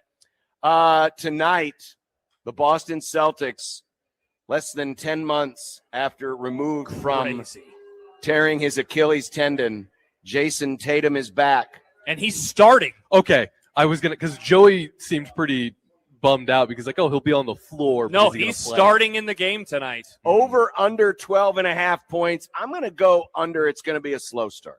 I mean, this is an incredible comeback, regardless of how many points he scores. I'll go over. I'm going to go under. I don't think he's going to play that much. The New York Knickerbockers are at the Denver Nuggets tonight. Knicks by 1.5. Nuggets. I'm going to go with the Knicks because the Nuggets played last night. Yeah, but the Nuggets are at home. Yeah. And Denver is famously a mile up in the air. Oh, is that why they call it those the winds Mile from High New York Club? will be breathing heavy. Mile High City. Oh. Big matchup tonight in the NHL. Apparently the It is? Avs. Apparently What? the Avs did something today. They Did you know made some kind of a McMaster was going to trade. be here? Is that why this is in here? No, it's a big matchup. Avs Okay. minus 1.5 at the Dallas Stars. I'll take the team from Dallas that wins. Screw you, Nick. I'm going to go with the Avs. I'm going to take the Stars. Maybe I'll I'm take just I'll take the jealous. 1.5 goals. I wish the Dolphins had the success the Cowboys have. Speaking of 1.5, Omaha is plus 1.5 against North Dakota. Wait, a hockey in line? in college hockey. Yes. Where This did you was find this? BetMGM. Let's go. Wow. North Dakota. Yeah, they seem a little more hockey filled up there. Wow. Omaha, not a good sports town. You know what? I'm going to says go Nick the Graham. underdog again. I'm going to take Omaha plus the 1.5. Oh, fun little golf guy Yeah, you got you like here, him? Nick. Yeah, that's fun. So what do we got here? PGA Tour. I got to see what the scores are. Now, did Arnold Palmer himself You invite click the these link, people? John, you get the live odds. No, he's dead. Live Yeah, odds from the don't mean, grave. live odds don't mean anything to me. I want to know who's doing what. We're picking who finishes second. What a Second. great bit. Wow. Second is always the first loser. I'll go with Ludwig Oberg. Is that Aberg? Yeah, but it's pronounced Oberg. No, there's an A in it. I pronounce it Aberg. Nick? Give me Scheffler. Scotty? Yeah. Okay. Let's see. Looks like D. Berger is out to a big lead. Okay. But Bhatia, is it Bhatia? Is that how you say his name? Sure. Bhatia? Bhatia? Yeah. Sounds like Bhatia? it could be a name. You know what? Bashia. Come on, John, you idiot. Yeah, what's wrong with you? We all knew that. I don't watch this. You know what? I'm going to go with S. Thigala to finish second. The S stands for Seth, John. It doesn't say that on here. It just says S. S. Thigala. Thank you, Matt. You didn't know who he was. You didn't even give me a chance to say his name. You still didn't know who he was. I know who Thigala is. I watch golf. Only because I told you his name was S. Thigala. Nice. I have an actual line, by the way, for this next game. Yeah. Oh. It is bigger than the line from Bart. Wow. Because North Carolina has an injury. The Tar Heels are 17.5-point dogs at Duke. That injury is worth 3 points. God. Yeah, that's a lot of points. 17.5. You Because went- one of their players is out. Tar Heels. Same. Give me the Devils. Don't feel good Ew, about it. Wow. Give On me- a Lenten Friday? Yeah. Michigan State is at Michigan. Do not have a line for this game yet. Bart has it at Michigan State plus 11. I am very underdog pilled today. Too many points for Tom Rizzo in the month of March. Give me the Spartans. January, February, Izzo, April. Yeah, I'm going Michigan State as well. It's just too many points. No way the line's going to actually be that. You know what? Shing, shing. Give me the Wolverines. Nice reference, Nick. Thank you. St. John's and Seton Hall. Don't have a line for this one either. Johnny's minus 4.5. What are they playing for? St. John's is playing to win the league. They can still win the Big East. Like as a one, like they could be the one seed. The one seed in the tournament. So they yes. need UConn to go down, obviously. Yes, but I also think there might be a tiebreaker where Depending on what happens elsewhere. But St. John's definitely wants to win this game. I'm going with the Johnnies. I'll take St. John's as well. Make it 3 for 3, boys. All right, St. John's it is. The undefeated Miami of Ohio Redhawks taking on the Ohio Bobcats of Ohio. Got it. This is the line. Redhawks minus 5.5. Give me Miami of Ohio 31-0. A perfect season. Yeah, screw it. I'll take Ohio. You are a monster. Well, all right. You'll take the 5.5 points. I'll take Miami. This one is important, kids. If Butler wins, the Blue Jays are the 5 seed and will not play until Thursday of the Big East Conference Tournament. Yes! Or DePaul wins, and for the first time in their program's history since joining the Big East, they would get a first-round bye in a conference tournament. They have never had that happen. Wow. Butler plus 2. We have an updated line. 3.5. Whoa. Butler plus 3.5 at DePaul. I'll take Butler. The Lord will not grace me. I'm going with DePaul. Wow, you sounded so emo. Well, Daddy wants a half show. I think DePaul wins. Those jerks. I think DePaul wins. I think they'll cover. I think they'll win. And John will be calling a 9:00 Eastern basketball game on Wednesday. Wild. Thanks a lot, DePaul. Well, he's still sleepy from the time change. Oh, he'll be The sleepy. Omaha Mavericks open play in the Summit League tournament against South Dakota He's boom the Mavs. Oh, I misunderstood. The Mavs are 2.5-point favorites in defense of their conference tournament championship. What is McMaster like here? The Mavs? Okay, South Dakota. Dog of the day. Oh, wait, but the dog of the day stinks. Give me the Mavs. Give me the Mavs. I'll take the Mavs as well. Nice. Matt McMavster. Nice. It's an Omaha clean sweep. Let's go. Iowa. Oh, Nebraska. No. Oh, no. So plus 5.5 according to Bart. Do we know, is Iowa going to be safe from any rogue beer can throwers in the audience? That we don't know. We're not certain. I wish I could throw a beer at you right now, Nick. Well, you can't. Iowa plus 5.5. Go Hawks. I'm going with the clones. Or the clones. The Hawks. Wow, the clones. Going with the Wow. Hawkeyes. Sorry. Just to cover. Nebraska wins. Iowa covers. I'm going to take Nebraska. Nice. Homer. Husker Homer John. Red Boy John. Who leads Nebraska in scoring?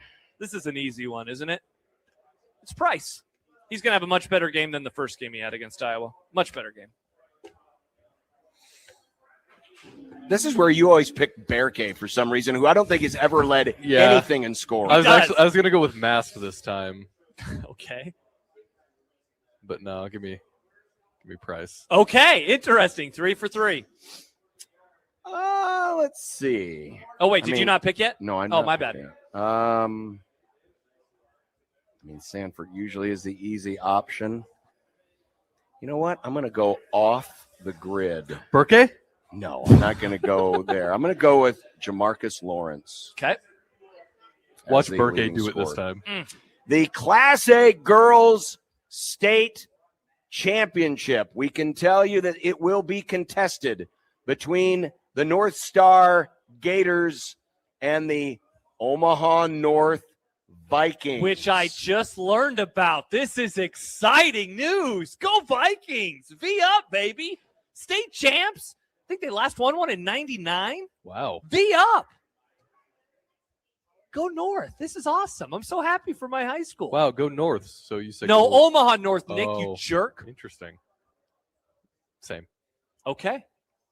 3 seed coming out of nowhere. Listen, Omaha's got the better restaurants, but Lincoln has the better girls basketball.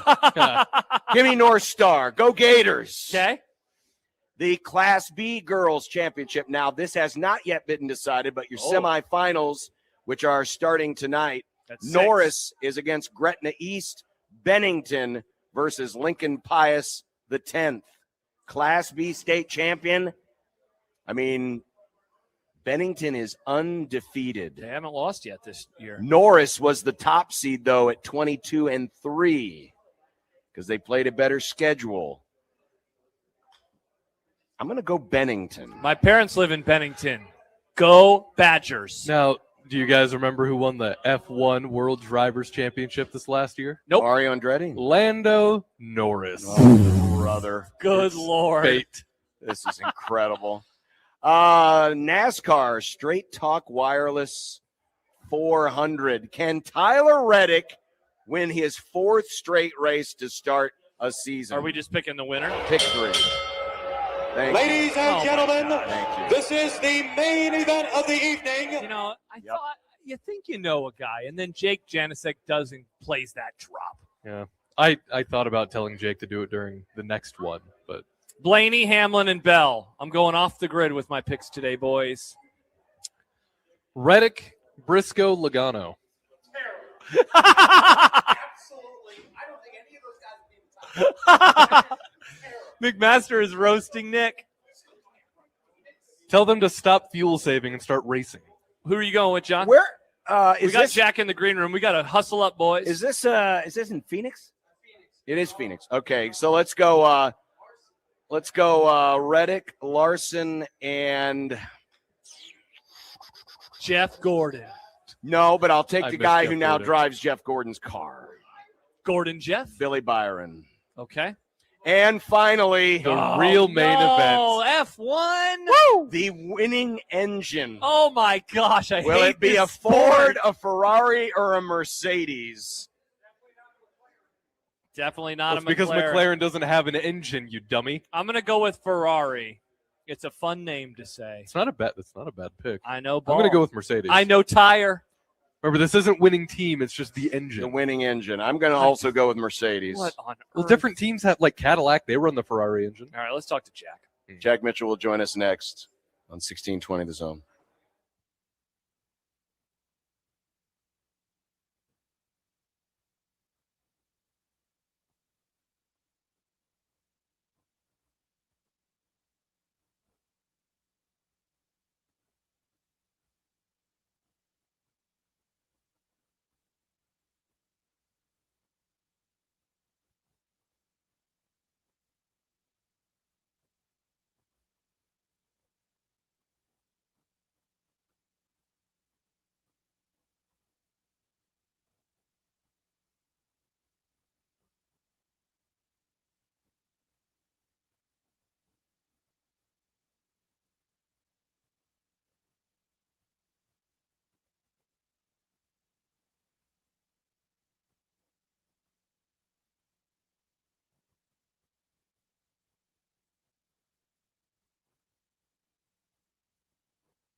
severe weather coverage yet. Not yet. I may be before this interview is over, the way it looks. Really? It's one tiny little storm. I just looked at the radar. It's not that bad. Oh, John. What do you mean? You've been out of the weather game for so long. I don't even know. You don't know. It's tiny. It's just a little tiny. What about baby the storm. Link Dome, Jack? I thought the Link Dome. Okay, number one, Lincoln has not been hit yet, so it might not. So the dome might be right. And second, I don't talk about the dome anymore. Oh, okay. Oh, he gave that up. Well, that's good. No domes. Good. I don't want to get sued. By whom? Who's going to sue? By someone who gets injured by a tornado who says, I believed there was a dome on the city because Jack said it, and so I didn't think I could get hurt. Sometimes it's fun that Jack's a lawyer, but other times it is really annoying that Jack's a lawyer. Josh, you might not be getting what I'm doing here, so that's not what I'm doing there. You're not getting that. I wasn't picking up what you're dropping? Nope. Will the Link Dome protect the Huskers from the Hawkeyes? Wow, now that's a great question. They don't need the Link Dome. They're What do they need? They're already fueled up with rage. Rage. Do you think that? I mean, obviously, fans got into it. Hoiberg got wrapped up. How much do you think the post-game falderall and just the way the game went nice game, in Iowa City is motivation for this team, knowing what we now know about this team and how they've been very focused, very process-oriented. This team, they just like every other team, they play better in front of a home crowd usually, but I sense that this team hasn't been as reliant on the PBA, vault magic as other teams are because of how they are wired. I'm curious how you think that might manifest itself on Sunday, that if they just go out and play their game, they'll be fine. And this won't be as much about the rivalry or about anything that happened previously or what happened with Fred and the phone. Yeah, I don't know. It's interesting because it seems like they've been sort of programmed not to use emotion as motivation too much, maybe less so than other teams. In fact, I thought that was one of their strengths at times during the season. But I also think there's some human nature in this. Like I can't imagine Price Sanford isn't just dying to win this game. Like, yeah, I mean, he is like and then in addition, even if you didn't feel that way, that atmosphere is going to kind of pull it out of you. I have a feeling.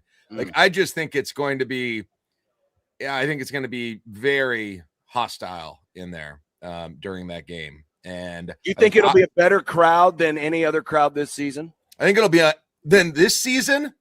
Yeah. I mean, I think the only other, I think during the Creighton games, crowds are amped up for that. So I think it'll feel like that. But I mean, I'm not even trying to troll here, but like that, it just hasn't. I mean, the last game, it just didn't stay there. So we haven't seen, we haven't seen a game for a long time in Lincoln sort of go the distance between those two teams. Creighton's either blown Nebraska out or vice versa. Right. The Michigan State game was probably the one this year, right, Jack? They were still undefeated, and it was like that was kind of this team is for real now. Right. Like but that kind of game. I don't think there's as much personal animus against Michigan State, nearly as much as there is. I mean, it's the only thing I would compare it to is sort of the, just the whole Creighton thing would be where Iowa is. So, yeah, I don't know. I can't imagine though, even if they're programmed not to do that, I just think the human nature of it all is gonna kind of seep in, and the adrenaline of it all is gonna kind of seep in for at least some of the players. Mm-hmm. Jack, what do you think is going on in the first half? What is happening that they are getting off to these slow starts, because it is now a month plus old since we started seeing this happen? I think the Big Ten is making adjustments. I think the Big Ten has gotten a little. They've caught up a little bit. Yeah. I mean, I think, how many times, Josh, did we look after games? Did we say, oh my gosh, Nebraska at the beginning of the Big Ten season and the non-conference season when teams hadn't seen them yet. And it just felt like teams were out schemed the whole game. Nebraska was running set plays that were almost always working. They were finding guys on cuts that were wide open so frequently. And it just feels like they've kind of figured out the rhythm and the strategy, like when you play Mike Tyson's Punch Out and you start to realize finally this is how you beat Piston Honda. You got to go in this path. Like once you figure it out, I mean, I think there's some of that's happened. I think Nebraska is going to be excited at some point to play a non-Big Ten team, especially one that hasn't, that hasn't seen them twice this year. So I think that's part of it.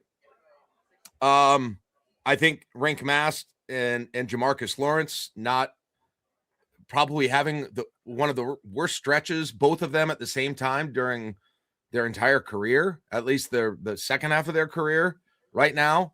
I think that plays into it too, and that makes it all harder as well. And they've been playing some good teams too, but they did well early against good teams too, though. So I don't know. I don't have a great answer. That's the best I can do, but I don't have a great answer. It will be interesting, like if they get into the tournament and in their first game in the dance. Now it'll probably be a 14 or a 13 seed, so that'll play into it too. But if they just get off to an awesome start, it's going to be like, oh wow, playing all these Big Ten teams over the course of the the last 2 months of the regular season. It did start to show itself, and now it's going to be just a different level, not even level of competition, but more the scout is going to be so different. I mean, you know about it, John, because you're in on these meetings sometimes with these coaches. When you get to the tournament, it is such a quick turnaround, whereas Iowa can prepare for weeks, at least in the background, on what they're going to see with Nebraska. Well, sure. I mean, because they're on the schedule. Well, they're on the schedule, but you also have known their tendencies, Correct. especially if you've got carryover players, carryover staff. Further into the season. There's already a built-in template for a scouting report for every conference opponent that you have. Whereas you go into a NCAA tournament and there's a very good chance that, you're coming in from scratch, which is why, you'll have coaches talking to their friends in the business. Hey, you played this team. What did you do here? And you'll get a lot of that cross chatter of teams helping you scout other teams. Yeah. Just because of, the different, tentacles that maybe your coaches have or maybe your players have with other programs. This might be a fun exercise, maybe not for today, but for another time. Comparing Big Ten rivals to characters from Mike Tyson's Punch-Out. Ooh, I like that. Who would be Don Flamenco? Don Flamenco. That's got to be. You can't. I mean, they're too good. Michigan's too good. It would be Michigan if Michigan were bad. I think would be Don Flamenco. Maybe Northwestern. Ooh, yeah. I don't know so what's the reference here? What's this Don Flamenco Don guy? Flamenco is always the first guy you fight. Okay. No, Glass Joe is. It goes Glass Joe. Don Flamenco's a little later. He's the fourth. Glass Joe's Penn State. Don Flamenco's the fourth, I believe. I believe it goes Glass Joe. Yeah, Glass Joe is Penn State. Then it goes the German guy. Maryland. Kaiser. Kaiser. Yeah, Von Kaiser. Then it's Piston Honda. Then I think it's Great Tiger. And then I think it might be Don Flamenco. And then I think it's Bald Bull. How many fighters do you fight in the game? I never can get past Soda Popinski. That's usually where I run into trouble. I've gotten to the order. Yeah, the order. It's Glass Joe from the original Punch-Out. Glass Joe, Von Kaiser, Piston Honda, Don Flamenco. Oh, Flamenco's fourth. And then Great Tiger, right? King Hippo. Oh, King Hippo before Great Tiger. Huh. Great Tiger, Bald Bull, Soda Popinski. Got that. Sandman, the Macho Man. That's where I lose. Soda Popinski beats me. I got to the second Piston Honda once, why did they put Piston Honda in there twice? What lazy game making? Did they just hey, we need another one? Well, Piston Honda, he went to the equivalent of the T box for boxing, got better and climbed back up the rankings list and ended up there. That's Piston Honda is like second half, first half versus second half Michigan State of the season. Jack, can you talk yourself into the UCLA loss being one that they needed to get out of the way? If they beat Iowa, I definitely can. Yeah. If they look really good against Iowa and then have a shot to play UCLA again in the Big Ten tournament, yeah, I can. I mean, I can spin that. I don't know if it's true, but I can talk myself into that if that's the case. But I just don't know. I don't think it's that they're, that they're just worn out or ever, that kind of a thing. I think there is a little bit where the conference has figured a little bit of their scheme out, but I think I always will continue to go back to Rank Mast and more recently Jamarcus Lawrence are just not. They're having their Rink had that Rutgers game that kind of stood out, but they're nothing. They're nowhere close to the way they produced earlier in the season. They're nowhere close. And frankly, Frager and Sanford have taken up more for the most part. And it's kind of like the passing of the baton from the older guys to the younger guys on that. But I think their ceiling goes with those two guys. Because I think Sam is very consistent. I think Sanford's pretty consistent if he can get his shots, but I think those two are the wild cards in this whole thing. And so I if you ask me how well they'll do in the NCAA tournament, I'll ask if Rink Mast and Jamarcus Lawrence, have kind of gotten off the schneid here. Or I don't understand the Lawrence struggling. The wild stuff, like I get it a little bit. Like, I mean, part of it was he got sick, even though he had been playing poorly before that. Frager, we've talked about the injury. Price has been incredibly consistent. The last game, excluded. I don't get what's going on with Jamarcus. I have zero idea. Yeah, I mean, he did have the injury and he got sick, and it's kind of been that's after true. and around that. But he was down for a little bit. But I guess the injury is recent, though. You look at it was against Penn State sometimes. Yeah. Sometimes you got to look at matchups. He can't dribble right now. It's like wild. It's like not what he's struggling with. He's got one field goal in each of his last 3 games. I saw that stat yesterday when we talked to Robin, and I couldn't believe it. It makes sense. He hasn't been playing very well, but that part blew my mind. I think he has like at least 3 turnovers in 4 of the last 6 games. It's a very high number. Yeah, and this guy's like a 36% career 3-point shooter. It might be more than that. Like he's a above average 3-point shooter. Huge against Indiana, huge against Illinois in the amount of like the little baseline, not baseline, but like mid-range free throw shots that he made during the year. He's not making those anymore. He's turning the ball over. I don't know. And it's not to rip him necessarily. It's just like you said, it's hard to figure out but I think it's been a huge part of it, not having him as part of the scoring punch. I mean, you look early, he was going double digits pretty much 75% of the games, 80% of the games during most of the season. And now he's completely struggling. So I don't know what it is with him. I'm with you. I don't know. The interesting thing, though, is he had the second most points against Iowa the last time they played. Yeah, that was actually, he had 11. Yeah. But had 4 turnovers.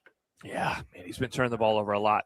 Yeah, this is not a team that they don't turn you over a lot, but they also don't turn it over a lot. And so when you get those double-digit turnover games, that's where they're a little more susceptible. And you really need that from your ball handlers is don't make those mistakes. And Jack, isn't that another thing in the swoon, if you will? The 5-5 stretch that they're in right now since starting 20-0, like turnovers have been it shows up in almost all the losses. When they were at their best this year in all the games that they had like remarkably low turnovers. That was most of the time you would look up and you'd be like, man, they've only turned it over 5 times in this game total. And that's been another thing. I think that goes along though with what defenses having figured some things out about them too. A lot of them are like. It's not, you pointed out that with Lawrence, he's been having trouble dribbling and Rank was fumbling it. There's a lot of intercepted passes though, too. Yeah, for sure. Where they're just forcing passes that aren't there. So your nervous level for this game is what? It's weird because I feel oddly confident in Nebraska just because of the way that it sets up. But the downside is so big with a loss that any possibility of it is terrifying. It's got a huge impact in that it'll probably move Nebraska a day back in the Big Ten tournament. It will probably will move Nebraska to the 4 seed line in the NCAA out of tournament. OKC. Probably move Nebraska out of Oklahoma City, and it'll probably be yet another friggin' sport where Iowa can continue to talk about having dominated Nebraska, which is just getting 2-0 against them this year. Yep. And then all the other stuff that you just mentioned. This would be a gut punch. This would Nebraska, be a groin kick, maybe, Jack. Nebraska hasn't show up on the groin kick chronicle. It might. Basketball edition. We got to move it in.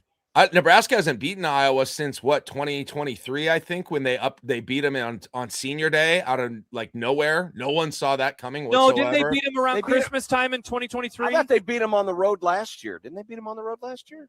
No. Like Christmas? No, Bryce had a 3 to tie the game to send it into overtime last year, I think, or was that 2 years ago? There was a game they played, and I remember there was snow. Robin was out there, and they beat them in Iowa City. Oh, that was. I thought that was last year. That was. Wow, wait, when was that? No, they lost that game that you're talking about, John. Crap, you know what, Jack? You might be right. Went into overtime. I don't think they've won one since that Senior game day. Yeah, they didn't win last year. God, I thought they won that game. I did too. They lost 94-76. That's coming off of the Purdue win, which was wild. They didn't beat them. Absolutely killed. 0-2 last year. Jack, they have not won then since at Iowa on March 5th, 2023. Which is probably the biggest underdog they were in any of these games. Wow. That's crazy. So just one win. They beat Nebraska went 2-0 that year against them. And I don't know how many others they have if you go back over the years going backwards. Not many, because Nebraska was very bad before that. So between football and basketball, like you're talking, 2 wins over 7 years maybe. Mike says 2 of the last 10 versus Iowa. 2 of the last 10. Yeah, there must have. Yeah. Oh, there was the one they just absolutely blew them out in 2023 to 2023, I think. Yeah, they just blew them out in Lincoln. Nebraska blew them out, but that's it. Those are the 2. So it does not happen very often, Jack and John. I'm so tired of losing to Iowa. I'm so tired of it. Are you going? Yes. Finally got some tickets. So good. Did you have to pay a pretty penny? Yeah, tons. Good thing I have lots of money though. So good thing. Thank God you're in radio, podcasting, side projects. Yep. Well, just selling organs. And then the real stress begins. Not so much the conference tournament, but the big dog. Conference tournament is going to be weird because we've skipped over thinking about it so much. Right. And it's unjustifiably so. Yeah. I mean, it's all it is a trophy dash. Man. But some of the man, if they can get that win and get like UCLA rematch as their first, and then either Michigan State or Wisconsin as their second, man, I like that. I like that so much better with Purdue, Illinois, and Michigan on the other side. With one of them losing pretty early. That's the other benefit of that. If you're being compared to them in the bracket, one of them loses. Well, we will find out. We'll find out if they have to play that extra game or not. Enjoy it, Jack. I will if they win. Have fun with your weather coverage. Oh, yeah. I forgot about that. You distracted me. The baseball game is still going on. They're in the 7th inning. I'm watching it over here. Yeah, it must not be too bad. They're playing, and it looks fine. Well, yeah. Like I said, it's a tiny baby cell. Yeah. In fact, it's already started to dissipate. Good. Good dome! I knew it. Enjoy your bourbon. Hopefully tomorrow. Oh, Hebron's about to get nailed, John. Hebron is about to get nailed. Again? Dare County. Jeez. Bye, Jack. Bye. Have a good weekend. There he is, Jack Mitchell from our formerly sister station, cousin station. We hate him now. Yeah, we don't have fans anymore. All right, well, that'll do it for the guys. Thank you to the T-Box. Here at the T-Box. Come on out. They got some food in here now.